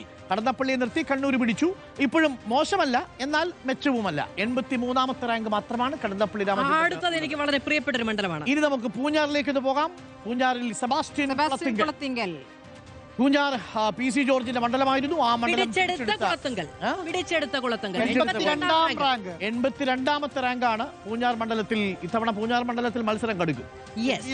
NDA സ്ഥാനാർത്ഥിയായി PC ജോർജ് വരുമെന്നുള്ള പ്രത്യേകതകൾ. അതും ഒരു പ്രത്യേകതയുണ്ട്. കഴിഞ്ഞ തവണ 66.7 മാർക്കാണ് ഫസ്റ്റ് ക്ലാസ് മാർക്ക് പൂഞ്ഞാർ മണ്ഡലത്തിൽ സെബാസ്റ്റ്യൻ കുളത്തിങ്കലിനുണ്ട്. പക്ഷേ ആ മണ്ഡലത്തിന്റെ പ്രത്യേകത പ്രേക്ഷകർക്കറിയാം, വളരെ സെൻസിറ്റീവായ മണ്ഡലം. വോട്ടാണ് അതിന് മുൻപ് 2016 PC ജോർജിന് ഉണ്ടായിരുന്നത്. 41,000 വോട്ടിലേക്ക് PC ജോർജിന് കുറഞ്ഞപ്പോഴാണ് കുളത്തുങ്കൽ 16,000. അവിടുത്തെ ന്യൂനപക്ഷ വോട്ടുകൾ ഈരാറ്റുപേട്ടയിൽ അടക്കമുള്ള ന്യൂനപക്ഷ വളരെ ഒരു സമയത്ത് PC ജോർജിന് അനുകൂലമായി പെയ്തിറങ്ങിയ വോട്ടുകൾ അതേ PC ജോർജിന് നഷ്ടപ്പെട്ടതാണ് നമ്മൾ 2020 നിർബന്ധ ബുദ്ധിയോടുകൂടി. 100%. 82ാമത്തെ റാങ്കാണ്.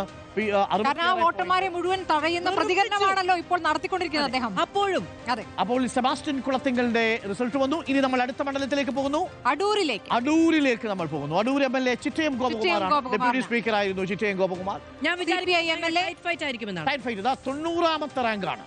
90ാമത്തെ റാങ്കാണ് അടൂർ മണ്ഡലത്തെ പ്രതിനിധീകരിക്കുന്ന ചിറ്റയം ഗോപകുമാറിനുള്ളത്. 90ാമത്തെ റാങ്ക്. തവണ അദ്ദേഹം മത്സരിക്കുന്നില്ല എന്നുള്ള പ്രത്യേകത കൂടിയാണ്. ചിറ്റയം മത്സരിക്കുന്നില്ല. അദ്ദേഹത്തിന് 61.6. 61.6. ചിറ്റയം ഗോപകുമാർ ഇക്കുറി മത്സരത്തിനില്ല. അടൂർ എം.എൽ.എ. ചിറ്റയം ഗോപകുമാറിന് റാങ്ക് 90. 90ാമത്തെ റാങ്കാണ് ചിറ്റയം ഗോപകുമാറിന്. അപ്പോൾ പ്രിയപ്പെട്ട പ്രേക്ഷകരെ, ഇനി നമുക്ക് കൊടുവള്ളിയിലേക്ക് പോകണം. അടുത്ത മണ്ഡലത്തിലേക്ക്. കൊടുവള്ളി എം കെ മുനീറിന്റെ മണ്ഡലമാണ്. M K Muneer tight fight കാഴ്ചവെക്കും എന്ന് കരുതി. പക്ഷേ കൊടുവള്ളിയിൽ വളരെ കൃത്യമായി തന്നെ എം കെ മുനീർ വിജയിച്ചു കയറി. പക്ഷേ അതിനുശേഷം എം.എൽ.എ. എന്ന നിലയുടെ പ്രകടനത്തിൽ ഓൺ ആൻ ആവറേജ് എന്ന് പറയാം 70ാമത്തെ റാങ്ക്. എത്ര പോയിന്റ് എന്ന് നോക്കാം. എത്ര പോയിന്റ് എന്നുള്ളത് ഇപ്പോൾ തെളിയും. 70 പോയിന്റ്. 70.9 മാർക്ക്. 71 മാർക്കുമായി 70ാമത്തെ റാങ്കിൽ നിൽക്കുന്നു എം കെ മുസ്ലിം മുനീർ. ലീഗിന്റെ പ്രിയപ്പെട്ട നേതാവായിരുന്നെങ്കിലും മണ്ഡലത്തിലെ ഈ കഴിഞ്ഞ കാലങ്ങൾക്കിടയിലുള്ള അദ്ദേഹത്തിന്റെ ആരോഗ്യ അവസ്ഥകൾ മൂലം മണ്ഡലത്തിൽ ഒട്ടും സജീവമായിരുന്നു. അതുകൊണ്ട് തന്നെ മുസ്ലിം ലീഗിനകത്ത് തന്നെയും അദ്ദേഹം മാറി കുറെ കൂടെ കരുത്തുള്ള ഒരു യുവ നേതാവൊക്കെ വന്നാൽ മത്സരിക്കണമെന്നുണ്ട്. പക്ഷെ കൊടുവള്ളി വേണ്ട എന്നുമുണ്ട്. അതെ, അതിന് ഒരു കാരണം ഇത് കൂടിയാവാം. അദ്ദേഹത്തിന് ശാരീരിക പ്രശ്നങ്ങൾ അദ്ദേഹത്തെ മണ്ഡലത്തിൽ സജീവമാകുന്നതിൽ നിന്ന് പിന്തിരിപ്പിച്ചിട്ടുണ്ടാവാം. സ്വാഭാവികമായും അതൊക്കെ മണ്ഡലത്തിൽ പ്രതിഫലിക്കും. മണ്ഡലത്തിലെ സാന്നിധ്യം ഒരു പ്രധാനപ്പെട്ട പോയിന്റാണ്. അതിൽ തന്നെ ഒരു 7 പോയിന്റ് നഷ്ടപ്പെട്ടാൽ റാങ്ക് താഴേക്ക് പോകും. അപ്പോൾ പ്രധാനപ്പെട്ടത് മറ്റൊരു മണ്ഡലം ആലുവ മണ്ഡലമാണ്. ആലുവയിലേക്ക് അൻവർ സാദത്തിന്റെ ആലുവയാണ്. കഴിഞ്ഞ 2-3 തവണയായി അൻവർ സാദത്ത് മാത്രമാണ് അവിടെ നിന്ന് വിജയിച്ചു കയറുന്നത്. ഈ പറയുന്നത് പോലെ എല്ലാ ജനകീയ പ്രശ്നങ്ങളിലും സാദത്ത് മുന്നിൽ ഉണ്ടാകുന്ന മണ്ഡലമാണ്. കെ ബാബുവിനെ പോലെ തന്നെ ആളുകൾക്കിടയിലേക്ക് ആലുവയിൽ 25ാമത്തെ റാങ്കാണ്. അതായത് എം.ബി. രാജേഷിന്റെയും രാജന്റെയും ഇടയ്ക്കുള്ള റാങ്ക്.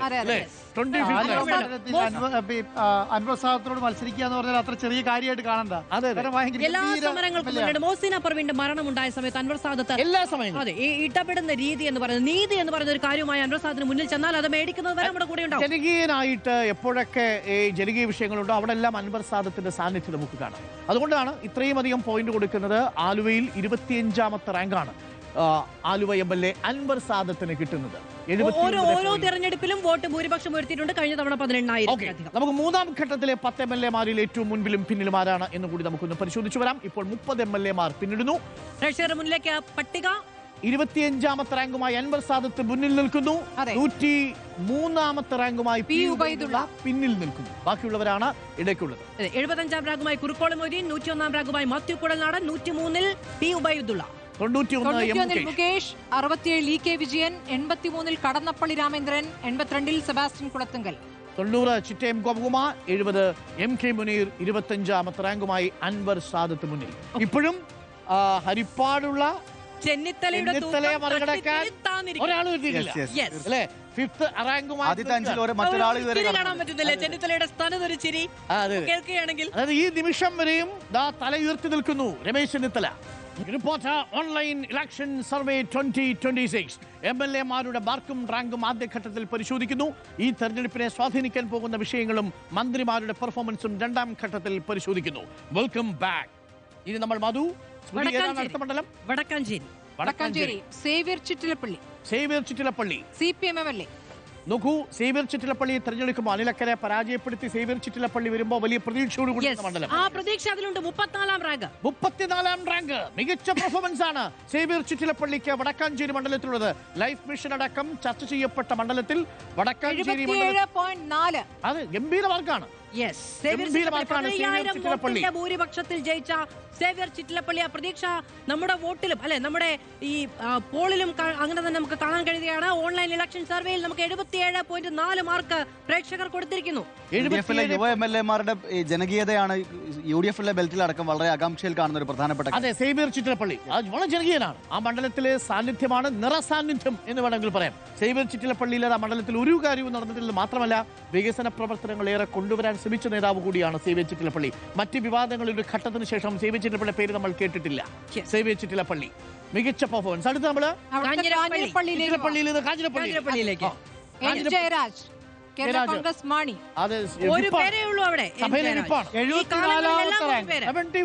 കേരള കോൺഗ്രസ് മാണി വിഭാഗത്തിലെ കരുത്തൻ സൗമ്യൻ കേരള കോൺഗ്രസിൽ നിന്നുള്ള എൻ ജയരാജ് 68.8.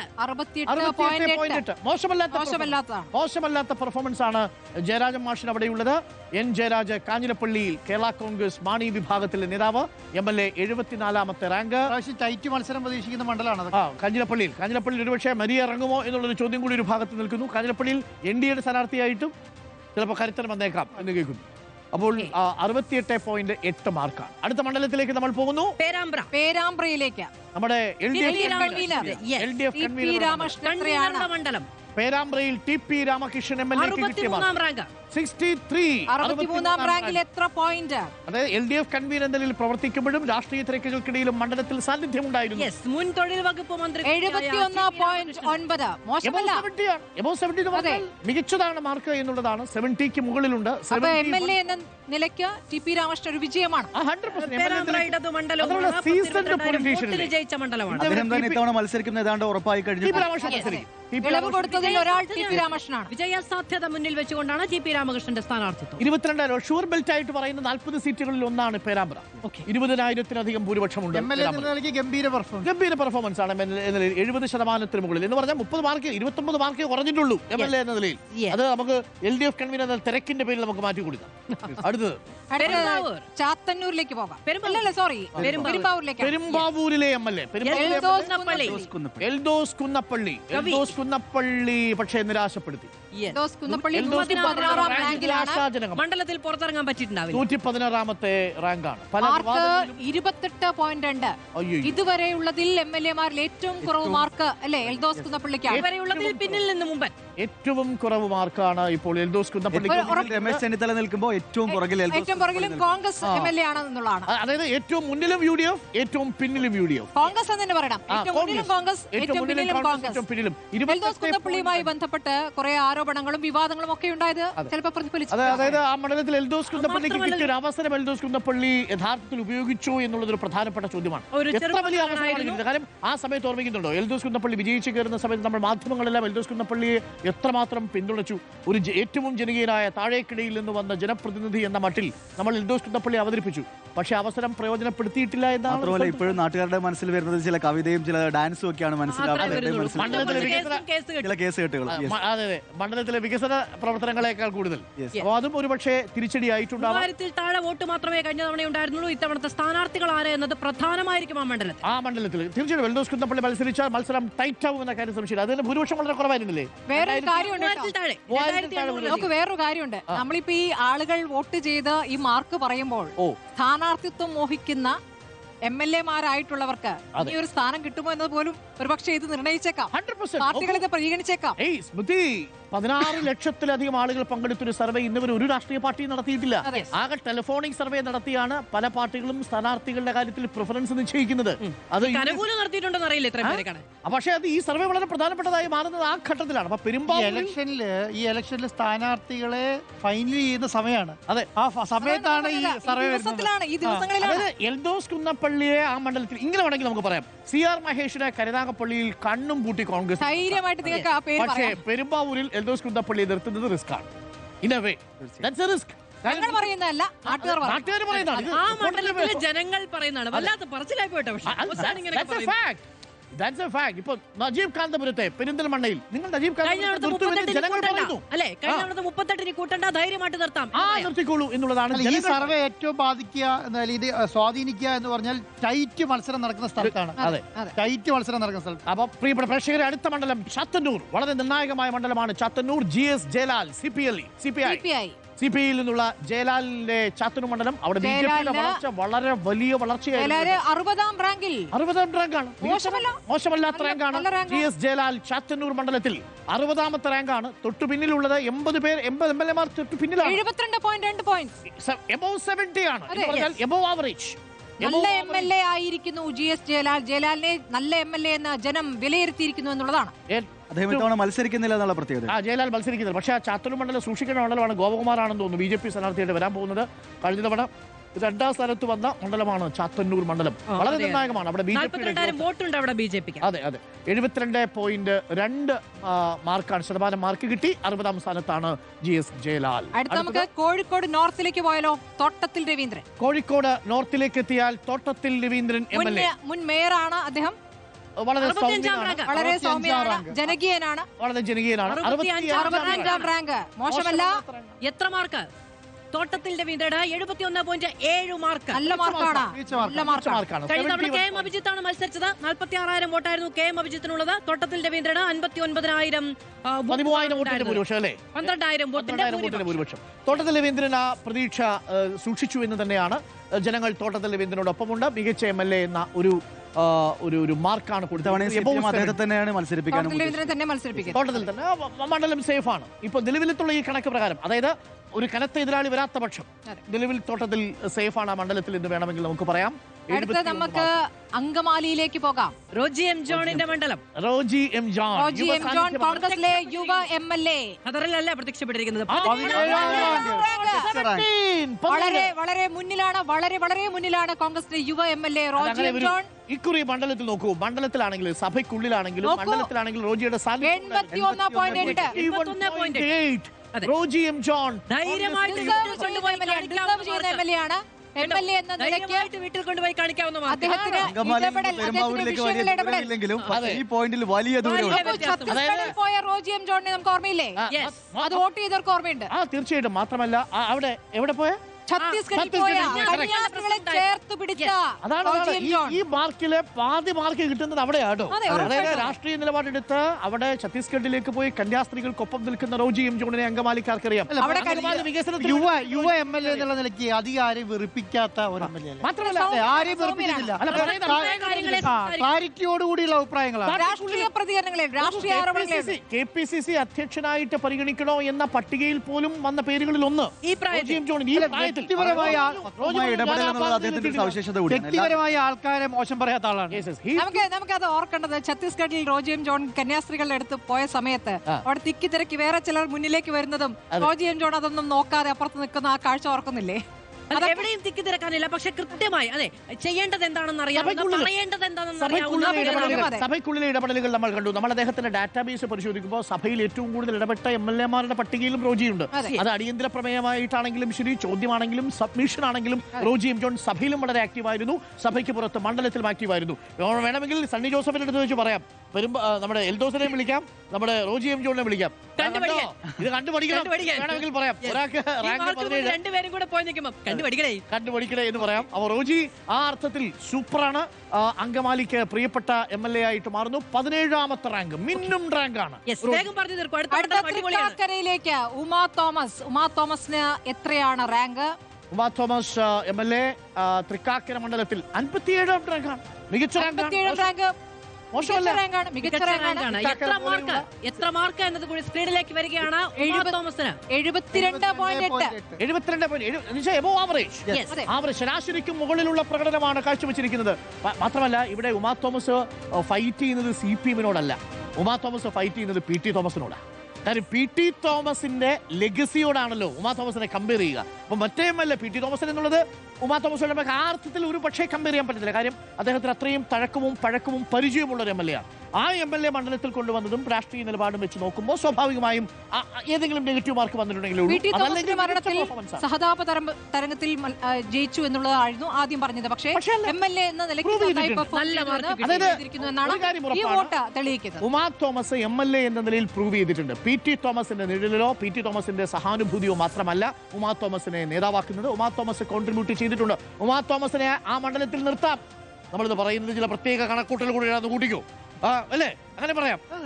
അത് ഉമാ തോമസിനെ ആ മണ്ഡലത്തിൽ കണക്ക് അല്ല, ഉമാ തോമസ് നിർത്തണോ വേണ്ടയോ എന്ന് തീരുമാനിക്കുന്നിടത്ത് ഉമാ തോമസിനെ നിർത്തണോ വേണ്ടയോ എന്ന് തീരുമാനിക്കുന്നിടത്ത് നിർത്താം. നിർത്താൻ പറ്റുന്ന മാർക്കാണ്.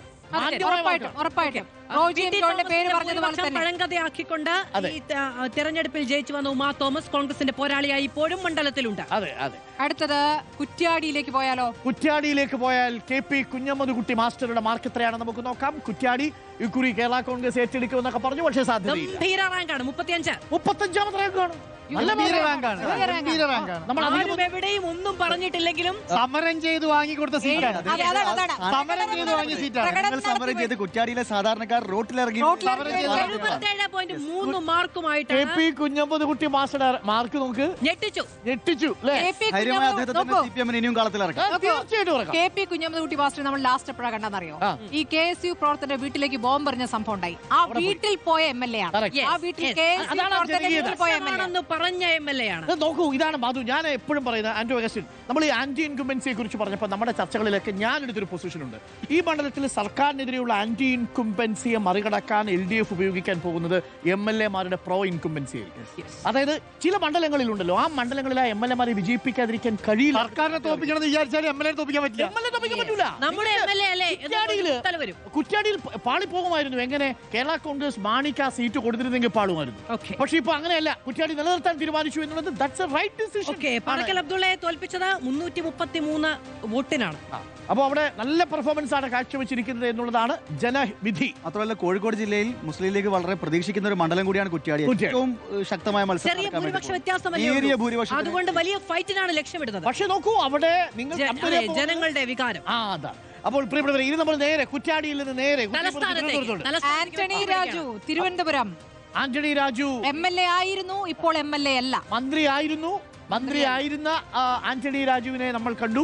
അതിനുശേഷം ഇപ്പോൾ MLA അല്ലാതായി മാറിയ ആന്റണി രാജു. 95ാം റാങ്കിലാണ് ആന്റണി രാജു നിൽക്കുന്നത് എന്ന് നമ്മുടെ സ്ക്രീനിൽ തെളിയുന്നു. 56.2 മാർക്ക് മാത്രമാണ് ആന്റണി രാജുവിന്. പക്ഷെ എന്നെ അത്ഭുതപ്പെടുത്തുന്നത് എങ്ങനെയാണ് 56.52 മാർക്ക് കിട്ടിയത് എന്നുള്ളതിന്റെ പക്ഷെ ആ കേസിൽ നിന്ന് ഊരിയാൽ ആന്റണി രാജു തന്നെ അവിടെ മത്സരിക്കുന്നതാണ് തീരുമാനം. പക്ഷെ ആ മണ്ഡലത്തിൽ ആന്റണി രാജു നിന്ന് വിജയിക്കുകയും ചെയ്തു കോൺഫിഡൻസ് ഉണ്ട്. ആന്റണി രാജു അത്ര ബന്ധങ്ങളുണ്ട് ആ മണ്ഡലത്തിൽ. മാറുകയാണെങ്കിൽ CPM സീറ്റ് എടുത്ത് തോമസ് ഐസക്കിനെ മത്സരിപ്പിക്കാനുള്ള ഒരു നീക്കം കൂടി അവിടെ നടക്കുന്നു. ലത്തീൻ സഭയ്ക്ക് വലിയ ഭൂരിപക്ഷമുള്ള മണ്ഡലമാണ്. BJP പ്രതീക്ഷ വെക്കുന്ന ഒരു മണ്ഡലം എന്ന നിലയ്ക്ക് വോട്ടിംഗും പ്രതിഫലിച്ചില്ല. ആളുകൾ വോട്ട് ചെയ്തു ആന്റണി രാജുവിന്. അതായത് ഈ പറയുന്ന അടിവസ്ത്ര വിവാദത്തിന് ശേഷവും 7089 വോട്ടിന്റെ ഭൂരിപക്ഷമാണെന്ന് ആന്റണി രാജുവിന് കിട്ടിയത്. പക്ഷെ അന്ന് ആന്റണി രാജുവിനുണ്ടായ പ്രതിച്ഛായ ഇന്നില്ല എന്നുള്ളതും വാസ്തവമാണ്. അതുകൊണ്ടാണ് ഒരു പക്ഷേ റാങ്ക് 95ലേക്ക് താഴ്ന്നു പോകുന്നതും 60-ൽ താഴെ മാർക്ക് സ്കോർ ചെയ്യുന്നതും. അത് ആന്റണി രാജു എന്ന മന്ത്രിക്കെതിരെയുള്ളതോ ആന്റണി രാജു എന്ന MLA-ക്കെതിരെ ഉള്ളതല്ല. അടിവസ്ത്ര കേസിൽ ശിക്ഷിക്കപ്പെട്ട പഴയ അഭിഭാഷകനോടുള്ള മാർക്കായിരുന്നു. തീർച്ചയായും അയോഗ്യനാക്കപ്പെട്ട ഒരാളോട് സ്വാഭാവികമായും മണ്ഡലത്തിൽ തോന്നുന്ന ഒരു ആന്റി ചെയ്യാൻ ഏൽപ്പിക്കാനുള്ള. എന്തുകൊണ്ടാണ് തിരുവനന്തപുരം മണ്ഡലത്തിൽ UDF ഇടിക്കുന്നത് ഇപ്പൊ മനസ്സിലായില്ലേ? തിരുവനന്തപുരം മണ്ഡലത്തിൽ ഇടിക്കുകയാണ്. തിരുവനന്തപുരം മണ്ഡലത്തിൽ കോൺഗ്രസ് ഇടിക്കുകയാണ്. ആ കോൺഗ്രസ് CMPക്ക് അവിടെ സ്ഥാനം കൊടുക്കാമെന്ന് പറയുമ്പോൾ ഇന്ന് അവിടുത്തെ പ്രാദേശിക നേതൃത്വം പറഞ്ഞ എന്താ? CMPക്ക് വേറെ പ്രശ്നം അറിയോ? CMPക്ക് ഇപ്പൊ സീറ്റില്ല. എവിടെ കൊടുക്കുന്ന അറിയത്തില്ല. കോൺഗ്രസ് ഏറ്റെടുത്താൽ ജയിക്കുന്ന സീറ്റ് കൊടുക്കണം എന്നുള്ളതാണ് തീരുമാനം. അവിടെയാണ് പ്രാദേശികമായ എതിർപ്പ് വരുന്നത്. അല്ല, അവിടെ CP ജോൺ പ്രതീക്ഷ വയ്ക്കുന്ന ഒരു കാര്യം, ഈ ആന്റി ഇൻകുംബൻസി ആർക്കെതിരെയുണ്ട്? ആന്റണി രാജുവിനെതിരെ. അത് തങ്ങൾക്ക് അനുകൂലമാകുമെന്ന് UDF കണക്ക് കൂട്ടുന്നു. പക്ഷേ കോൺഗ്രസ് ആ സീറ്റ് വിട്ടുകൊടുക്കാൻ സാധ്യതയില്ലെങ്കിൽ CP ജോണിന് സീറ്റ് കിട്ടും. അപ്പൊ ഈ 10 നമുക്കൊന്ന് ആകെ നോക്കിയാലോ? 40 മണ്ഡലങ്ങൾ പരിശോധിച്ചു. അവസാനത്തെ 10 മണ്ഡലങ്ങളിൽ മുന്നിലാര് പിന്നിലാര് എന്നുള്ളത് ഒറ്റ നോട്ടത്തിൽ നമുക്കൊന്ന് നോക്കാം. MLA മാർക്കിടുമ്പോൾ 17ാമത്തെ റാങ്കുമായി റോജി M. ജോൺ 1ാം സ്ഥാനത്ത് നിൽക്കുന്നു. 116ാം റാങ്കുമായി എൽദോസ് കുന്നപ്പള്ളി ഏറ്റവും പിറകിലും നിൽക്കുന്നു. 116ാമത്തെ റാങ്കുമായി, അതായത് മുന്നിലും പിന്നിലും 34, മുന്നിലും പിന്നിലും എല്ലാ സ്ലാബിലും മുന്നിലും പിന്നിലും കോൺഗ്രസ്. മുന്നിലും പിന്നിലും കോൺഗ്രസ്. അതായത് ഒരു കാര്യം ഉറപ്പാണ്, കോൺഗ്രസിലെ ചില MLA മാർ ഔട്ട്സ്റ്റാൻഡിംഗ് പെർഫോമൻസ് ആണ്. വളരെ കുറച്ച് MLA മാരെ കോൺഗ്രസിന് ഉണ്ടായിട്ടുള്ളൂ. പക്ഷെ ചില MLA മാർ ഔട്ട്സ്റ്റാൻഡിംഗ് ആണ്. എല്ലാം ഒന്നുകൂടി നമുക്ക് MLA മാർ അങ്ങേറ്റം മോസ്റ്റ് ഡിസപ്പോയിന്റിംഗ്. 17ാം റാങ്കിൽ റോജി M. ജോൺ, 34ാം റാങ്കിൽ സേവ്യർ ചിറ്റിലപ്പള്ളി, 35ാം റാങ്കിൽ KP കുഞ്ഞമ്മദ് മാസ്റ്റർ, 57ാം റാങ്കിൽ ഉമാ തോമസ്, 60ാം റാങ്കിൽ GS ജയലാൽ, 63-ൽ TP രാമകൃഷ്ണൻ, 65-ൽ തോട്ടത്തിൽ രവീന്ദ്രൻ, 74ാമത്തെ റാങ്ക് N. ജയരാജ്, 95ാം റാങ്ക് ആന്റണി രാജു. പക്ഷെ നോക്കൂ, ആന്റണി രാജുവിനേക്കാൾ കുറഞ്ഞ റാങ്കാണ് എൽദോസ് കുന്നപ്പള്ളിക്ക്. പക്ഷെ രണ്ടുപേർക്കും കേസുണ്ട് കേട്ടോ. എൽദോസ് കുന്നപ്പള്ളിയുടെയും കേസ് പുറത്തു വരാൻ രണ്ട് കേസാണ്. ഒന്ന് അടിവസ്ത്രം. ജനങ്ങൾക്ക് അഭിഭാഷകൻ എന്നുള്ള കാര്യം കൂടി ഓർക്കണം. അങ്ങനെ പറഞ്ഞു പോകരുത്. അല്ല, അതാണ് ഏറ്റവും വലിയ ധാർമ്മികതയുടെ പ്രശ്നം കൂടിയുണ്ട്. തൊണ്ടി മുതൽ കൃത്രിമ കക്ഷിയാ. പക്ഷേ അത് കോടതിയിലാണ് ആ കേസ്. അപ്പോൾ പ്രിയപ്പെട്ടവരെ, നമുക്കൊരു ചെറിയ ഇടവേള എടുക്കാം. ഇടവേളയ്ക്ക് ശേഷം തിരികെ വരാം. നിങ്ങൾ കണ്ടുകൊണ്ടിരിക്കുന്നത് റിപ്പോർട്ടർ ഓൺലൈൻ ഇലക്ഷൻ സർവേ 2026. ഏറ്റവും വലിയ ജനകീയ സർവേയുടെ ഫലമാണ് പ്രേക്ഷകർ കണ്ടുകൊണ്ടിരിക്കുന്നത്. 16.5 ലക്ഷം വോട്ടർമാർ ഓൺലൈനായി വോട്ട് രേഖപ്പെടുത്തിയ കേരളത്തിലെ ഏറ്റവും വലിയ ജനകീയ survey reporter online election survey 2026. അടുത്ത മണ്ഡലത്തിലേക്ക് നമ്മൾ പോകുന്നു. അതെ, MLA യുടെ മാർക്ക്. തലശ്ശേരിയിലേക്കാണ്. 65 ലക്ഷം ആളുകൾ കൃത്യമായ ഒരു രാഷ്ട്രീയ സർവേയിൽ ഇടപെട്ടു എന്ന് പറയുന്നത് തന്നെ വലിയ കാര്യമാണ്. അതെ. അത്രമേൽ ജനങ്ങളിലേക്ക് ഇറങ്ങിപ്പോയ ഒരു സർവേയാണ് നമ്മൾ പ്രേക്ഷകരുടെ മുന്നിലേക്ക് വെക്കുന്നത്. തലശ്ശേരി മണ്ഡലത്തെ കുറിച്ച് റിസൾട്ട് വരുന്നതിന് മുമ്പ് നമുക്ക് പറയാനുള്ളത് തലശ്ശേരി മണ്ഡലത്തിലെ MLA ഇക്കുറി ജനവിധി തേടുന്നില്ല. ഷംസീർ ഇനി മത്സരിക്കാനില്ല. സ്പീക്കർ എന്ന നിലയിൽ ഗംഭീര പ്രകടനമായിരുന്നു കേട്ടോ. MLA ഗംഭീരമാണ്. MLA എന്ന നിലയിൽ അവിടെ പൊന്നിത്തങ്കം നമ്മൾ നേരിട്ട് പോയി കണ്ടതാ. എന്താണ് ആ പൊന്നിത്തങ്കത്തിന് സംഭവിച്ചത്? ജനങ്ങളുടെ വികാരം നമ്മൾ കണ്ടതാണ്. ജനങ്ങളുമായി എത്രയെത്ര ഫെസ്റ്റുകളാണെന്നറിയോ MLA സംഘടിപ്പിച്ചത്. ഷംസീർ നിറഞ്ഞു നിൽക്കുകയായിരുന്നു തലശ്ശേരി മണ്ഡലത്തിൽ. 23ാം റാങ്കാണ് തലശ്ശേരി MLA ഷംസീറിനുള്ളത്. 79.9. ഗോപാലിനേക്കാൾ ഒക്കെ മുകളിലാണ്. അതായത് നമുക്ക് മുഖ്യമന്ത്രി പിണറായി വിജയൻ കഴിഞ്ഞാൽ LDF-ൽ നിന്നുള്ള മികച്ച MLA-മാരിൽ ഒരാളാണ്. ഈ ഒരു അവസരം നിഷേധിക്കപ്പെട്ടത് കഷ്ടമാണ്. പക്ഷേ ഇളവ് കൊടുക്കാമായിരുന്നു. ഇളവ് കൊടുക്കാവുന്ന അല്ല, ഞാൻ പറയുന്നത് അദ്ദേഹത്തിന് ഈ കണ്ണൂർ പോലെയുള്ള സീറ്റ് കൊടുത്താലുണ്ടല്ലോ അവിടെ പാട്ടും പാടി ജയിച്ചോളും ചിലപ്പോൾ. തീർച്ചയായിട്ടും. കാരണം അതൊരു മുസ്ലിം മെജോറിറ്റി ഉള്ള സ്ഥലമാണ്. അവിടെ കണ്ണൂരിലൊരു മുസ്ലിം കാൻഡിഡേറ്റ് ഇല്ല. ശരിക്കും പറഞ്ഞിട്ടുണ്ടെങ്കിൽ അവിടെ ഒരു ശരിക്കും അദ്ദേഹത്തെ പോലെ പരീക്ഷിക്കേണ്ടതാണ്. അല്ല, ഇനി അഥവാ തോറ്റുപോയാലും നഷ്ടമില്ല. കാരണം ടേം പൂർത്തിയാക്കിയതാണല്ലോ. സ്വാഭാവികമായും ഷംസീർ തോക്കാനുള്ള സാധ്യത കുറവാണ്. കാര്യം ഷംസീർ ഒന്ന് ജനകീയ അടിത്തറയുണ്ട്, 2 വിഷനറിയാണ് ഷംസീർ, 3 കോടിയേരി ബാലകൃഷ്ണന്റെ അതാണ് ഏറ്റവും പ്രധാനം. കോടിയേരിക്കൊപ്പം നിന്ന് വളർത്തിയെടുത്തൊരു ലീഡർഷിപ്പ് ക്വാളിറ്റി ഉണ്ട് അദ്ദേഹത്തിന്. പാർട്ടിക്ക് എതിരായിട്ട് അദ്ദേഹം ഒരു ഘട്ടത്തിലും രാഷ്ട്രീയം ആരെയാണ് ഏറ്റവും കൂടുതൽ മിസ് ചെയ്യുന്നത്? അല്ല, കേരളത്തിലെ ഇടതുപക്ഷത്തിന് എപ്പോഴും മിസ്സാവുന്ന ഒരാള് ഷംസീറിൽ കൂടിയാണ് കാണുന്നത്. ആ അർത്ഥത്തിൽ ഷംസീറിന്റെ പ്രകടനം സൂപ്പർബ് എന്ന് തന്നെ പറയാം, എക്സ്ട്രാ ഓർഡിനറി ആണ് എന്ന് തന്നെ പറയാം. നിർഭാഗ്യവശാൽ ഷംസീറിന് സീറ്റില്ല. അക്കമഴിഞ്ഞ പിന്തുണയാണ് മണ്ഡലത്തിലുള്ളവർ. പക്ഷേ അതിന്റെ ഗുണം കാരായി രാജന് കിട്ടാനാണ് സാധ്യത.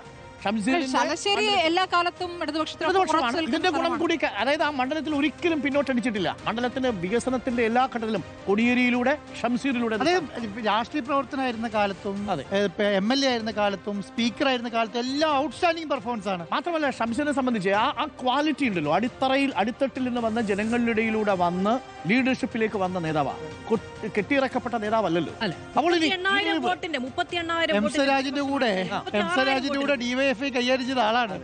അപ്പോൾ ഇനി നമ്മൾ ഇരവിപുരത്തിലേക്ക് പോകുന്നു. ഇരവിപുരം M. നൌഷാദ്, CPM-ന്റെ M. നൌഷാദ് പണ്ട് ചർച്ചകളിൽ സജീവമായി. തിരമാലകൾ പോലെ 28ാം റാങ്കാണ് നൌഷാദ്. ചുമ്മാതാണോ ഇരവിപുരത്ത് നൌഷാദിനെ ഭയക്കണം എന്ന് പറയുന്നത്? എത്ര പോയിന്റ് ആണ് നോക്കാം. 79 ആണ് നൌഷാദിന്റെ പോയിന്റ്. 79. ഇത്രയധികം ഫാൻസ് ഉണ്ടോ എന്നുള്ളതാണ് നൌഷാദിന്റെ ഇടപെടലുകൾ ഒക്കെ. ആ അർത്ഥത്തിൽ ആ മണ്ഡലത്തിൽ സജീവമായി ഓടി നടക്കുന്ന നൌഷാദിനെ കാണാൻ കഴിയുന്നത്. മന്ത്രിയുടെ പദവിയില്ല, പക്ഷേ ആ ഇരവിപുരം മണ്ഡലത്തിലെ തീരദേശത്തെ മുഴുവൻ ആളുകൾക്കൊപ്പം നൌഷാദിന്റെ പേരുണ്ട്. തോൽപ്പിച്ചാണ് 28,000 വോട്ടിന്. പക്ഷെ നോക്കൂ, ഇത്തവണ കാർത്തിക്കിനെ നിർത്തിയിരുന്നെങ്കിൽ കനത്ത മത്സരമാകുമായിരുന്നു. ഇത്തവണ ഈ നൌഷാദിനെ എതിരിടാൻ ഇപ്പൊ സ്ഥാനാർത്ഥിയില്ല. ആ തർക്കം തീർന്നിട്ടില്ലെന്ന് മാത്രമല്ല, അവിടെ RSP നിർത്തിക്കഴിഞ്ഞാൽ നിയമസഭയിൽ ഒരു പ്രശ്നം വരുന്ന സമയത്ത് നൌഷാദിന്റെ ശബ്ദം പുറത്തേക്ക് വരും. ചർച്ചയിലാണെങ്കിലും ശരിയാ, അപ്പോൾ ചർച്ച നടത്തുന്ന സമയത്തും ശബ്ദം കൊണ്ടുപോലും പിടിച്ചിരുത്തി കളയും നൌഷാദ്. ആ അർത്ഥത്തിൽ വളരെ സജീവമായി ഇടപെടുന്ന MLA ആണ്. അപ്പൊ നൌഷാദിന് ഒരുപാട് ഫാൻസ് ഉണ്ട്. തീർച്ചയായിട്ടും ഇരവിപുരത്ത് നൌഷാദിനെ സംബന്ധിച്ച് പ്രോ ഇൻകംബൻസി ആണ്, ഭരണവിരുദ്ധ വികാരമില്ല എന്ന് തന്നെ പറയാം. അടുത്തത് ചരിത്ര പ്രാധാന്യമുള്ള മണ്ഡലമാണ് മലമ്പുഴ. പിന്തുടർച്ചക്കാരൻ പ്രഭാകരനാണ്. വളരെ സൈലന്റ് ആണ്, പക്ഷെ മണ്ഡലത്തിൽ വളരെ സജീവ സാന്നിധ്യമായിരുന്നു. 71ാം റാങ്കാണ്. 71ാം റാങ്കിൽ എത്ര പോയിന്റ്? 71ാം റാങ്കാണ് മലമ്പുഴ. 70.8 ആണ്. മത്സരം ശ്രദ്ധേയമായിരിക്കും. ഇത്തവണത്തെ ശ്രദ്ധേയമാണ്. മലമ്പുഴ മണ്ഡലത്തിൽ മത്സരിക്കാൻ പോകുന്നത് കൃഷ്ണകുമാറാണ് മത്സരിക്കാൻ പോകുന്നത്. കോൺഗ്രസിന്റെ നേതാവാരാണെന്ന് നോക്കണം. പക്ഷേ ആ മണ്ഡലത്തിൽ ഒരു ലെഫ്റ്റ് ലീനിയൻസി ഉള്ള മണ്ഡലമാണ്. അവിടെ വി അരുൺകുമാറിന്റെ പേര് പരിഗണിച്ചു എന്ന് നമ്മൾ ആദ്യം കേട്ടിരുന്നു. പക്ഷേ പിന്നീട് പ്രഭാകരത്തിന്റെ 60 മാർക്കിന് മേലെ പോകുന്നവർ വലിയ രീതിയിൽ പ്രശ്നക്കാരല്ല. ആന്റി ഇൻകുംബൻസി ഇല്ല അവിടെ. ആന്റി ഇൻകുംബൻസി ഇല്ല. മികച്ച റാങ്കാണ്. 71ാം റാങ്ക് 70 പോയിന്റ്. അതായത് മൊത്തമുള്ള 140 പകുതി അദ്ദേഹത്തിന് പിന്നിലാണ്. ബാലുശ്ശേരി കൗതുകമുള്ള മണ്ഡലമാണ് Balussery. Young comrade K Sachin Dev. Sachin Dev എങ്ങനെയാണ് മണ്ഡലത്തിൽ പെർഫോം ചെയ്തത്? ആ മണ്ഡലത്തിന് മറ്റു പ്രത്യേകതകളൊന്നുമില്ല. മണ്ഡലം അബ്സല്യൂട്ട്ലി ലെഫ്റ്റ് മണ്ഡലമാണ്. അവിടെ 59ാമത്തെ റാങ്ക് 59ാമത്തെ റാങ്കാണ്. കൂടുതൽ മെച്ചപ്പെടുത്താമായിരുന്നു എന്ന് വേണമെങ്കിൽ പറയാം അല്ലേ? നല്ല റാങ്കാണ് 59 റാങ്ക്. പക്ഷേ സച്ചിൻ ദേവിനെ പോലെ ഈ ഷംസീറിന്റെ കാര്യമൊക്കെ പറഞ്ഞ പോലെ സച്ചിൻ ദേവിന് കുറച്ചുകൂടിയൊക്കെ ചെയ്യാമായിരുന്നില്ല എന്നൊരു സംശയം ഉണ്ടാവുന്നു.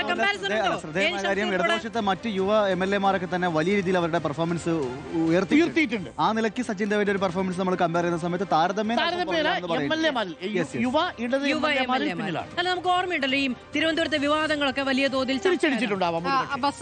പക്ഷേ മണ്ഡലത്തിൽ ഇപ്പോഴും സച്ചിൻ വളരെ ആക്റ്റീവാണ് കേട്ടോ. വളരെ ആക്റ്റീവാണ് മണ്ഡലത്തിൽ എന്നുള്ളതാണ്. ഒട്ടും ആന്റി ഇൻകുമൻസി സച്ചിനെ സംബന്ധിച്ചില്ല. സേഫ് ആണ് മണ്ഡലം സച്ചിനെ ഒരിക്കൽ കൂടി എന്നുള്ളതും ഈ റിസൾട്ടിൽ അടുത്തത് പ്രധാനപ്പെട്ട മണ്ഡലത്തിലേക്കാണ്. അവസാനത്തെ മണ്ഡലം ആറന്മുള. വീണ ജോർജിന്റെ മണ്ഡലം. വീണ ജോർജ് ഏത് റാങ്കിൽ എത്തുന്നു? എത്ര MLA എന്ന നിലയിൽ 68ാം റാങ്ക്. മോശമല്ലാത്ത റാങ്ക് ആണല്ലോ. 68ാം റാങ്കാണ്. മന്ത്രി എന്ന നിലയിലല്ല, പ്രതീക്ഷിച്ചത്. MLA എന്ന നിലയിൽ അല്ല. നിലവിൽ മികച്ചവരുണ്ട്.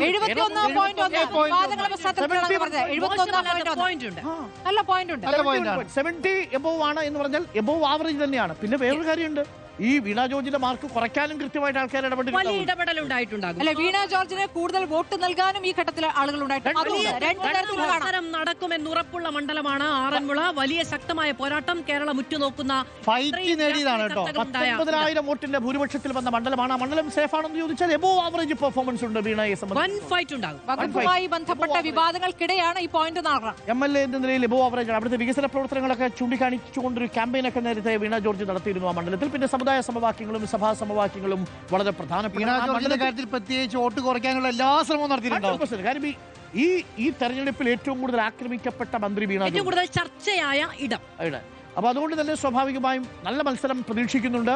ഇനി ഇതുവരെ നമ്മളിപ്പോൾ 45 മണ്ഡലങ്ങൾ പറഞ്ഞു. അവസാനത്തെ 5 മണ്ഡലങ്ങളിലെ പൊസിഷൻ നമുക്കൊന്ന് നോക്കാം. എൻ ഷംസീർ 23ാം റാങ്കിൽ. മുന്നിലും പിന്നിലും CPM. അതെ, എൻ ഷംസീർ 23ാം റാങ്ക്. 28ാം റാങ്കിൽ M Noushad. Sachin Dev 59, George 68, A Prabhakaran 71. A Prabhakar. ഇതാണ് ഇപ്പോഴത്തെ കണക്ക്. 140ാമത്തെ MLA ആരായിരിക്കും എന്നറിയാൻ എനിക്കൊരു കൗതുകമുണ്ട്. 140 ഇതല്ലേ രാഷ്ട്രീയ കേരളത്തിന് മുഴുവൻ. രാഷ്ട്രീയ കേരളത്തിന് ഒന്നാമത്തെ ആളെ അറിയുന്നതിലും എനിക്ക് കൗതുകമുള്ളൂ 140ാമത്തെ ആളാരായിരിക്കും, അത്ര മോശം പെർഫോമൻസ് ഉള്ള ഒരാളാരായിരിക്കും എന്നുള്ളതാണ്. അത്രയും ജനകീയ പിന്തുണ കുറവുള്ളതാരായിരിക്കും എന്നുള്ളതാണ്. നമുക്ക് കാത്തിരിക്കാം പ്രിയപ്പെട്ട പ്രേക്ഷകരെ. നിങ്ങൾ കണ്ടുകൊണ്ടിരിക്കുന്നത് ഏറ്റവും പ്രധാനപ്പെട്ട വിഷയം വരുന്നത്. ഇനിയാണ് ഏറ്റവും പ്രധാനപ്പെട്ട വിഷയം വരുന്നത്. ഇനി ഏറ്റവും പ്രധാനപ്പെട്ട ചോദ്യങ്ങളിലേക്ക് നമ്മൾ കടക്കും. ഇപ്പോൾ 45 MLA-മാരുടെ കണക്കാണ് ഇന്നത്തെ ദിവസം പ്രേക്ഷകരിലേക്ക് എത്തിച്ചത്. നാളെ അടുത്ത സെറ്റ് 45 MLA-മാരുടെ കണക്കും ഒപ്പം മറ്റു 2 പ്രധാനപ്പെട്ട ചോദ്യങ്ങളുമായി നമ്മൾ വരും. ഇന്ന് നമ്മൾ പ്രധാനമായിട്ടും പരിശോധിക്കാൻ പോകുന്ന 2 general questions reporter online election സർവേയിൽ. 2 ചോദ്യങ്ങൾ. ഒന്ന്, ഈ തെരഞ്ഞെടുപ്പിനെ സ്വാധീനിച്ച സുപ്രധാന വിഷയങ്ങൾ എന്തെല്ലാം? 2, ഈ മന്ത്രിസഭയിലെ മികച്ച മന്ത്രി ആര്? ഏറ്റവും നിർണായകമായി മന്ത്രിമാരടക്കം കാത്തിരിക്കുന്ന ചോദ്യം ആർക്കാണ് കിട്ടുന്നത്? കെ രാജന് കിട്ടുന്നുണ്ടോ എന്നുള്ളതാണ്. പ്രേക്ഷകർ ഒരിക്കൽ കൂടി ഞാൻ പറയട്ടെ, ചൂരൽമല മുണ്ടക്കയിലെ ടൗൺഷിപ്പ് കൈമാറുന്നതിന് മുൻപാണ് ഈ സർവേ നടന്നിരിക്കുന്നത് എന്നുള്ളത് പ്രധാനപ്പെട്ട കാര്യമാണ്. 2, KB ഗണേഷ് കുമാറിന്റെ വിവാദം വരുന്നതിന് മുൻപാണ് ഈ സർവേ നടന്നിരിക്കുന്നത് എന്നുള്ളതും പ്രേക്ഷകർ ശ്രദ്ധിക്കും. പ്രേക്ഷകരെ, റിപ്പോർട്ടർ ഓൺലൈൻ ഇലക്ഷൻ സർവേ 2026 ഏറ്റവും കൂടുതൽ വോട്ടർമാർ പങ്കെടുത്ത ജനകീയ സർവേ.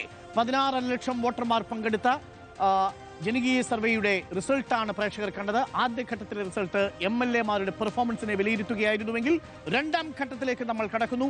2 പ്രധാനപ്പെട്ട ചോദ്യങ്ങൾ പ്രേക്ഷകരുടെ മുന്നിൽ വെച്ചു. ആദ്യ ചോദ്യം, ഈ തെരഞ്ഞെടുപ്പിനെ സ്വാധീനിക്കുന്ന വിഷയം എന്തായിരിക്കും? രണ്ടാമത്തത്, ഈ മന്ത്രിസഭയിലെ മികച്ച മന്ത്രി ആര്? 2 പ്രധാനപ്പെട്ട ചോദ്യങ്ങൾ. ആദ്യ ചോദ്യത്തിലേക്ക് നമ്മൾ പോകുന്നു. ഈ തെരഞ്ഞെടുപ്പിൽ നിങ്ങളുടെ വോട്ടിനെ സ്വാധീനിക്കുന്ന ഏറ്റവും സുപ്രധാന വിഷയം. Result on screen. പ്രിയപ്പെട്ട പ്രേക്ഷകരെ, പ്രധാനപ്പെട്ട വിഷയങ്ങൾ നമ്മൾ കൊടുത്തത് പ്രേക്ഷകർ കാണുന്നു. അതിൽ ഏറ്റവും ഉയർന്ന സ്കോർ വികസനത്തിനാണ്. 36.18% ആളുകൾ പറയുന്നു ഈ തെരഞ്ഞെടുപ്പിൽ വോട്ടിനെ സ്വാധീനിക്കാൻ പോകുന്ന പ്രധാന വിഷയം വികസനമായിരിക്കും എന്നുള്ളത്. ഒന്നുകൂടി ശ്രദ്ധിച്ചു നോക്കേണ്ടതാണ്. വികസനം എന്ന് പറയുമ്പോൾ വികസനം ആണോ വികസനമില്ലായ്മയാണോ എന്ന് കൂടിയുണ്ട്. വിഷയം ഉണ്ടെങ്കിലും ഇല്ലെങ്കിലും വികസനമാണ് വിഷയം. അത് LDF-നെ സംബന്ധിച്ച് വളരെ വളരെ ആശ്വാസം നൽകുന്ന കണക്കാണ്. UDF-നെ സംബന്ധിച്ച് അല്പം ടെൻഷൻ ഉണ്ടാക്കുന്ന കണക്ക്. അതാണ് പറഞ്ഞത്. വികസനമില്ലായ്മ എന്നതും അതിൽ വരാം. വികസനമില്ലായ്മ എന്നുള്ളത് പ്രതിപക്ഷം പോലും കാര്യമായി ചൂണ്ടിക്കാണിക്കുന്നില്ല എന്നതും ഓർമ്മിക്കണം. സ്മൃതി, പ്രതിപക്ഷമല്ലല്ലോ, ജനങ്ങളല്ലേ. അല്ലല്ല, അത് ജനങ്ങൾക്ക് കിട്ടോ. വികസനമാണ് വിഷയം. വികസനമാണ് വിഷയം. വികസനമാണ് വിഷയം. അത് നെഗറ്റീവ് ആകാം, പോസിറ്റീവ് ആകാം. രണ്ട് മുതൽ വരാം. ഏത് പോസിറ്റീവ് ഓർ നെഗറ്റീവ്? യെസ്. ക്ഷേമ പെൻഷനാണ് 15.13%. അതെന്തായാലും നെഗറ്റീവ് ആവാൻ വഴിയില്ലല്ലോ. അതുമാകാം. ക്ഷേമ പെൻഷൻ അതൊരു രാഷ്ട്രീയ ആയുധമാക്കുകയാണോ എന്ന രൂപത്തിൽ ആലോചിക്കുന്നത്. അങ്ങനെ വരാം. എല്ലാം ആലോചിക്കും. അതൊരു ഔദാര്യമല്ല, അത് അവരുടെ അവകാശമാണ്. ആലോചിക്കാം. കൊള്ളയുടെ കാര്യത്തിൽ കൊടിമരമാണോ ദേവസ്വം കോടതിയിലുള്ള കേസാണോ? കേസാണോ കെട്ടിച്ചമച്ച കേസാണോ എന്ന് ചോദിക്കാം. അല്ല, കോടതിയിലുള്ള കേസാണോ? ഒരിക്കൽ കൂടി ആ റിസൾട്ട് പ്രേക്ഷകരിലേക്ക്. തന്ത്രിക്കെതിരെ കെട്ടിച്ചമച്ച കേസാണോ എന്നൊക്കെ വരാം. അതെ, സ്വാഭാവിക എല്ലാവരും പുറത്തിറങ്ങിയ കേസാണോ? വർഗീയ പരാമർശങ്ങൾ 15.62%. അതെ, പരാമർശങ്ങളുടെ പേരിൽ വർഗീയ പരാമർശങ്ങൾ കുടപിടിച്ചവരെയാണ്. അങ്ങനെ പറയാൻ പറ്റിയ അതെന്താ? വെള്ളാപ്പള്ളി നടേശനെ കരുവാക്കിയത് ഇപ്പൊ ഈഴവ സമുദായത്തിലെ ആളുകളാണ് ഈ വോട്ട് എടുക്കുന്നില്ലല്ലോ. വെള്ളാപ്പള്ളി നടേശനെ നിങ്ങൾ യഥാർത്ഥത്തിൽ കുറ്റപ്പെടുത്തിയവർക്കെതിരെയുള്ള വിധി എഴുതായിട്ടില്ല.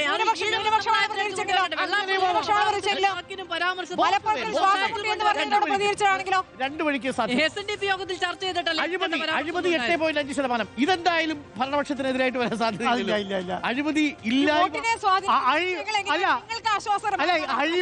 അഴിമതി ഇല്ല, അഴിമതി ആണ് വിഷയമെന്ന് ആകെപ്പോയി 8.6% പറയുന്നു. അഴിമതി ഇല്ലാതെ മാർക്ക് വന്നപ്പോഴൊന്നും ഇല്ലാത്ത ആശ്വാസം. ഈ കണക്കിനകത്ത് വളരെ പ്രധാനപ്പെട്ട ഒരു കാര്യമുണ്ട്. നിങ്ങൾ നോക്കൂ, നമ്മൾ ഈ കണക്ക് പ്രേക്ഷകരുടെ മുന്നിൽ വെക്കുന്ന വിഷയം അടുത്ത സെറ്റ് വികസനം, ക്ഷേമ പെൻഷൻ, ശബരിമല സ്വർണ്ണക്കൊള്ള, വർഗീയ പരാമർശങ്ങൾ, അഴിമതി.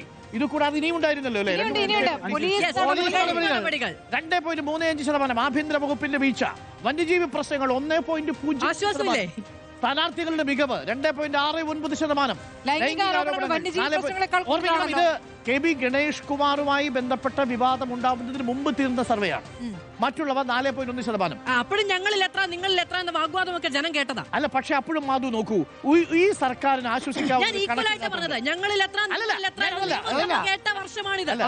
അത് ഈ അഴിമതി 8.5% അല്ലേ? അഴിമതി 8.5% ആളുകൾ മാത്രമേ ഈ തെരഞ്ഞെടുപ്പിലെ പ്രധാന വിഷയമായിട്ട് കണക്കാക്കുന്നുള്ളൂ. ഇതിനേക്കാൾ വലിയ ക്രെഡിറ്റ് ഒരു സർക്കാരിനുണ്ട്. 91% ആളുകളും പറയുന്നു അഴിമതി ഈ തെരഞ്ഞെടുപ്പിലെ വിഷയമേ അല്ല. 41%. അതാണ് അതിനകത്തെ ഒരു ക്യാച്ചതാണ്.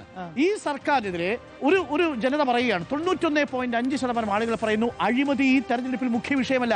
അതിനേക്കാൾ വലിയ പിന്തുണ കിട്ടാനുണ്ടോ?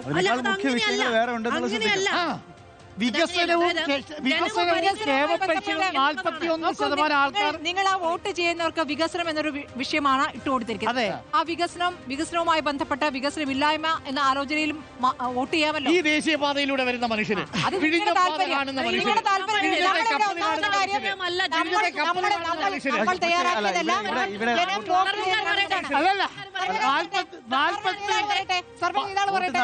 സംസ്ഥാന സർക്കാരിനുള്ള മാർക്ക് എന്നുള്ള നിലയിൽ മാത്രമല്ല, ഓരോ മണ്ഡലത്തിലെയുള്ള ആളുകൾ വോട്ട് ചെയ്യുമ്പോൾ അവരുടെ ആ മണ്ഡലത്തിൽ സവിശേഷമായ അവരുടെ വോട്ട് വിഷയം നൽകി കൂടി ഇതിനെ കണക്കാക്കാം.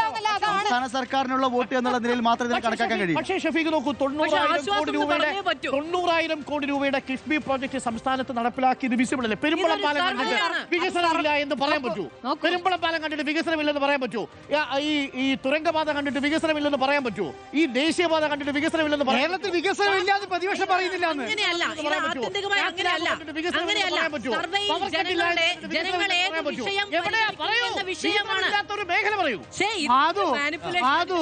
കേരളത്തിൽ വികസനമില്ലാന്ന് പ്രതിപക്ഷം പറയുന്നില്ല. ഷഫീഖ്, എന്താണ് ജനങ്ങൾക്ക് മുന്നിൽ വെച്ച സർക്കാരിന് അനുകൂലമായ വികാരമാണോ പ്രതിപക്ഷത്തിന് അനുകൂലമായ വികാരമാണോ അത് ജനങ്ങളുടെ വികാരമാണോ? ചോദിക്കുക സർവേ നടത്തിയ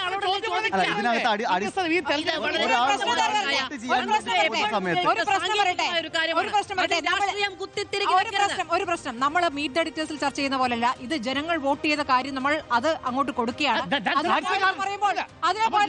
ഇങ്ങനത്തെ വാദമായിട്ട് ഇത് നമ്മൾ ഡാറ്റ കൊടുത്തു, അതിനുശേഷം നമ്മൾ ഇന്റർപ്രറ്റ് ചെയ്യാം. ഞാൻ സ്മൃതി പറഞ്ഞതിനെ അംഗീകരിച്ചുകൊണ്ടാണ് പറയുന്നത്. സ്മൃതി പറയുന്നത് പോലെ 36% ആളുകൾ വികസനം ഈ തെരഞ്ഞെടുപ്പിൽ മുഖ്യ വിഷയമാകുമെന്ന് പറയുമ്പോൾ അത് സർക്കാരിന് അനുകൂലമായിട്ട് സർക്കാർ UDF MLA-മാരുടെ മണ്ഡലത്തിലെ വികസനം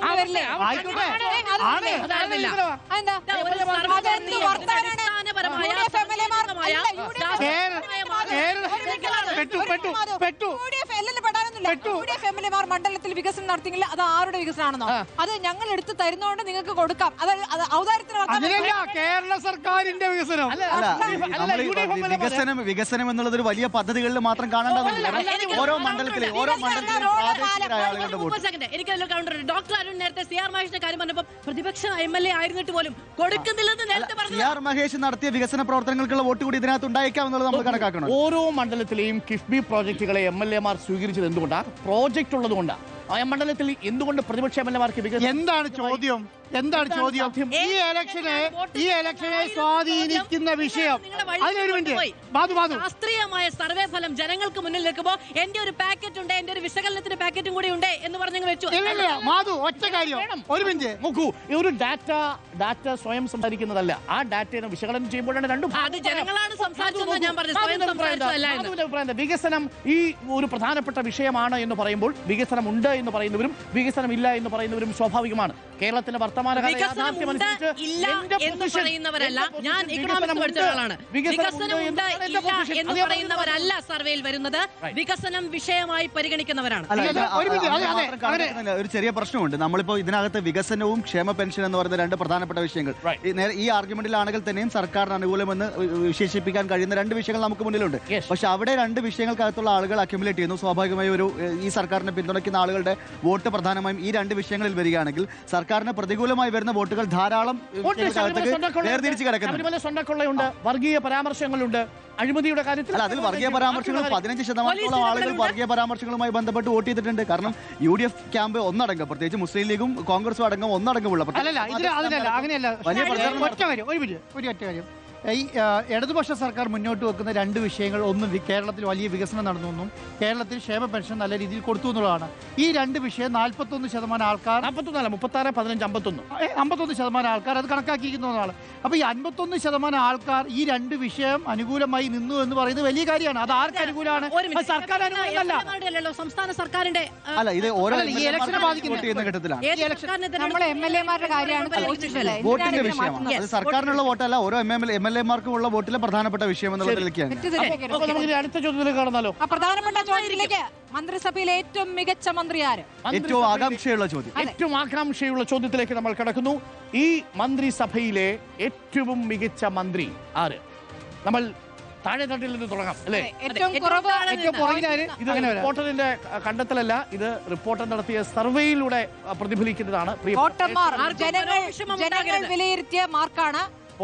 ശശീന്ദ്രനാണ് താഴത്തെ തട്ടിലുള്ളത്. AK ശശീന്ദ്രനാണ് ആ അർത്ഥത്തിൽ മികച്ച മന്ത്രിമാരിൽ ഏറ്റവും പിറകിൽ നിൽക്കുന്നത്. എന്ന് പറഞ്ഞാൽ എന്താണ് എന്നുള്ളത് വകുപ്പുമായി ബന്ധപ്പെട്ട വലിയ വിവാദങ്ങൾ. രാമചന്ദ്രൻ കടന്നപ്പള്ളി അടുത്തത് 0.47.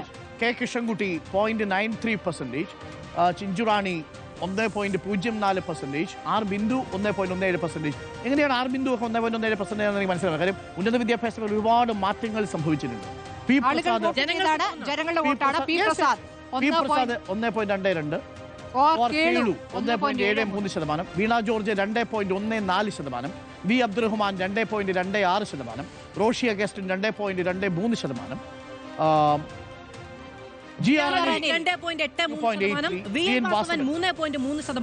Saji Cherian 3.51%, MB Rajesh 7.13%, KN Balagopal 7.18%. നേരിയ വ്യത്യാസം. V ശിവൻകുട്ടി, രണ്ടാം സ്ഥാനം P രാജീവ്, മൂന്നാം സ്ഥാനം KB ഗണേഷ് കുമാർ. ഒരിക്കൽ കൂടി പറയുന്നു, ഈ വിവാദം ഉണ്ടാവുന്നതിന് മുൻപാണ് ഈ സർവേ. ഏറ്റവും മികച്ച മന്ത്രി K രാജൻ, PA മുഹമ്മദ് റിയാസ്. നോക്കൂ, V ശിവൻകുട്ടി ആദ്യത്തെ 5 പട്ടികയിൽ ഒന്നാം സ്ഥാനത്ത് ശിവൻകുട്ടി, രണ്ടാം സ്ഥാനത്ത് P രാജീവ്. ഒരിക്കൽ കൂടി ലാസ്റ്റ് കാർഡ് ഒരിക്കൽ കൂടി കാണിക്കാം. ബെസ്റ്റ് മിനിസ്റ്റർ പോകുന്നത് സർവേ പ്രകാരം 14.56%വുമായി തിരുവനന്തപുരത്തിന്റെ വിദ്യാഭ്യാസ തൊഴിൽ വകുപ്പ് മന്ത്രി. കേരളത്തിലെ പൊതുവിദ്യാലയങ്ങളെ സംബന്ധിച്ചിടത്തോളം വലിയ മാറ്റങ്ങൾ കൊണ്ടുവന്ന ഒരു ഭരണകാലം പൂർത്തിയാക്കുമ്പോൾ V ശിവൻകുട്ടി കുട്ടികളുടെ മന്ത്രി അപ്പൂപ്പൻ 14.56. ഈ വിദ്യാഭ്യാസ മന്ത്രിയുടെ കാലത്ത് വിദ്യാർത്ഥികൾ പഠിക്കേണ്ടി വന്നല്ലോ എന്ന പ്രതിപക്ഷത്തിന്റെ ആരോപണം നേരിടേണ്ടി വന്ന മന്ത്രിയാണ്. പക്ഷേ ജനകീയ സർവേയിൽ V ശിവൻകുട്ടി 14.56%വുമായി ഒന്നാം സ്ഥാനത്ത്. രണ്ടാം സ്ഥാനത്ത് P രാജീവ്. P രാജീവാണ്. അല്ലല്ല, തൊട്ടടുത്ത അഭിപ്രായമില്ലാത്തവരാണ് 14.3 അതെ അല്ല അത് കാര്യമാക്കണ്ട. അല്ല, അത് കാര്യമാക്കണം. അഭിപ്രായം പറഞ്ഞില്ലല്ലോ. മികച്ച മന്ത്രി ഇല്ല എന്ന് അഭിപ്രായപ്പെടുന്നവരാണ് 14.3. അതെ, അത് സ്വാഭാവികം. യു ഡി എഫും കൂടി വോട്ട് ചെയ്തിട്ടല്ലേ ഇത് വരിക. അതെ. യു ഡി എഫ് പറയോ മികച്ച മന്ത്രി ഉണ്ടെന്ന്? That's common sense. നമ്മൾ ജനങ്ങളുടെ സർവേ അല്ല ജനങ്ങളുടെ സർവേ യു ഡി എഫ് അപ്പൊ യു ഡി എഫ് വോട്ട് ചെയ്യുമ്പോൾ എന്താ പറയാ?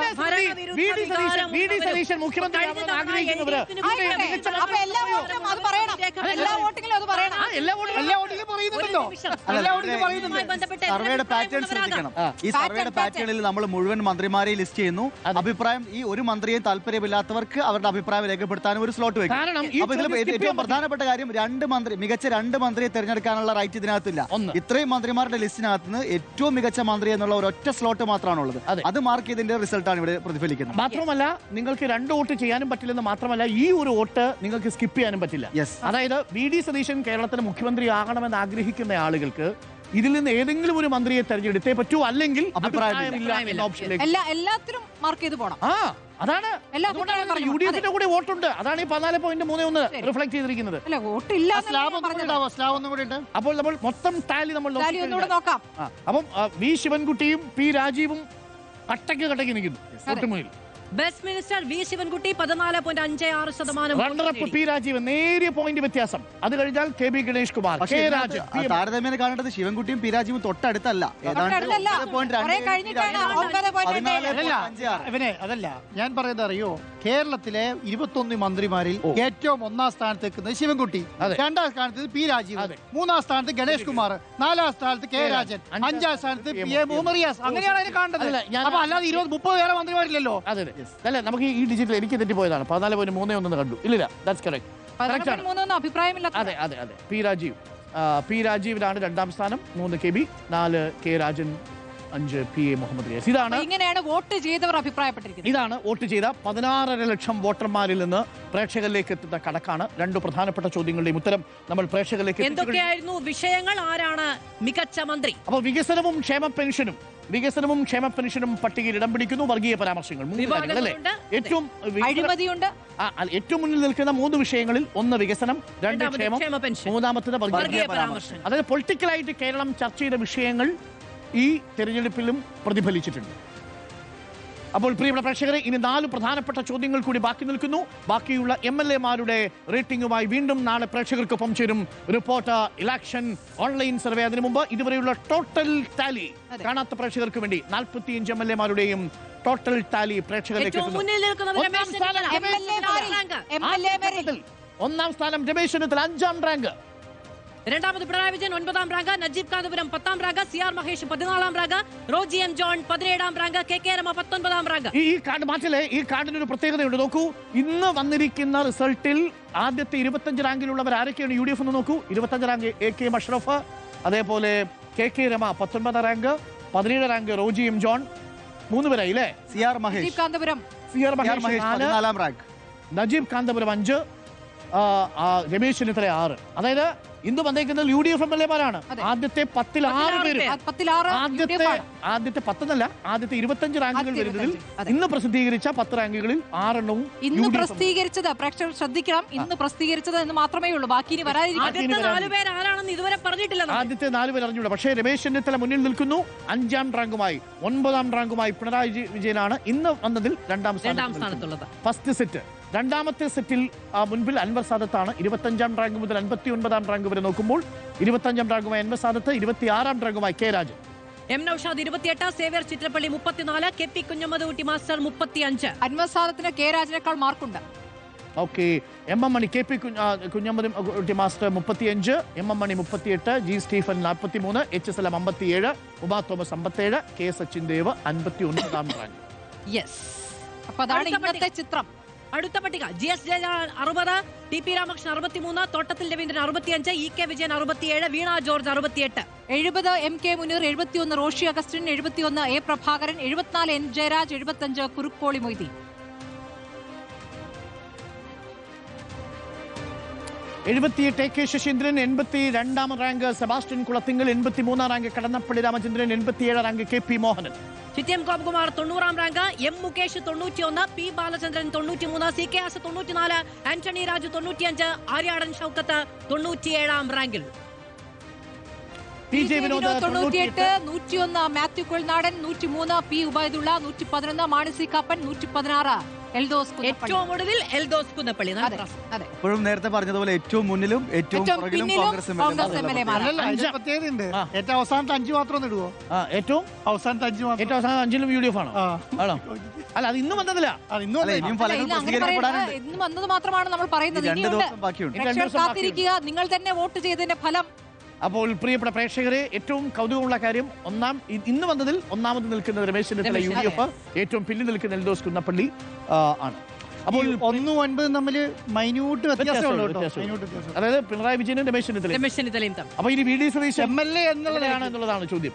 MLA എന്നുള്ള ആദ്യത്തെ 4 പേര് ആരാണ്? കേരളത്തിലെ ഈ പ്രതിനിധികളിൽ മണ്ഡലത്തിലുള്ള മനുഷ്യരുടെ മനസ്സ് കീഴടക്കിയ 4 പേരാരാണ്? ആരാണ്? പ്രിയപ്പെട്ട പ്രേക്ഷകരെ, കാത്തിരിക്കൂ. നാളെയും മറ്റന്നാളും നമ്മുടെ സർവേ തുടരും. ഇതേ സമയം 7 മണി മുതൽ 9 മണി വരെ പ്രേക്ഷകർക്ക് കാണാം റിപ്പോർട്ടർ ഇലക്ഷൻ ഓൺലൈൻ സർവേ 2026. വീണ്ടും നാളെ കാണാം. ആര് ഭരിക്കണമെന്ന വലിയ ചോദ്യം, അത് ഏറ്റവും അവസാനത്തെ. ആര് ഭരിക്കണം എന്നുള്ളതും ആര് മുഖ്യമന്ത്രിയാവണം എന്നുള്ള ചോദ്യമുണ്ട്. Stay tuned. അപ്പോൾ തൽക്കാലം റിപ്പോർട്ടർ ഓൺലൈൻ ഇലക്ഷൻ സർവേ 2026 ആദ്യഘട്ടം ഇവിടെ അവസാനിക്കുന്നു. വീണ്ടും നാളെ 7 മണിക്ക് നമ്മൾ കാണും.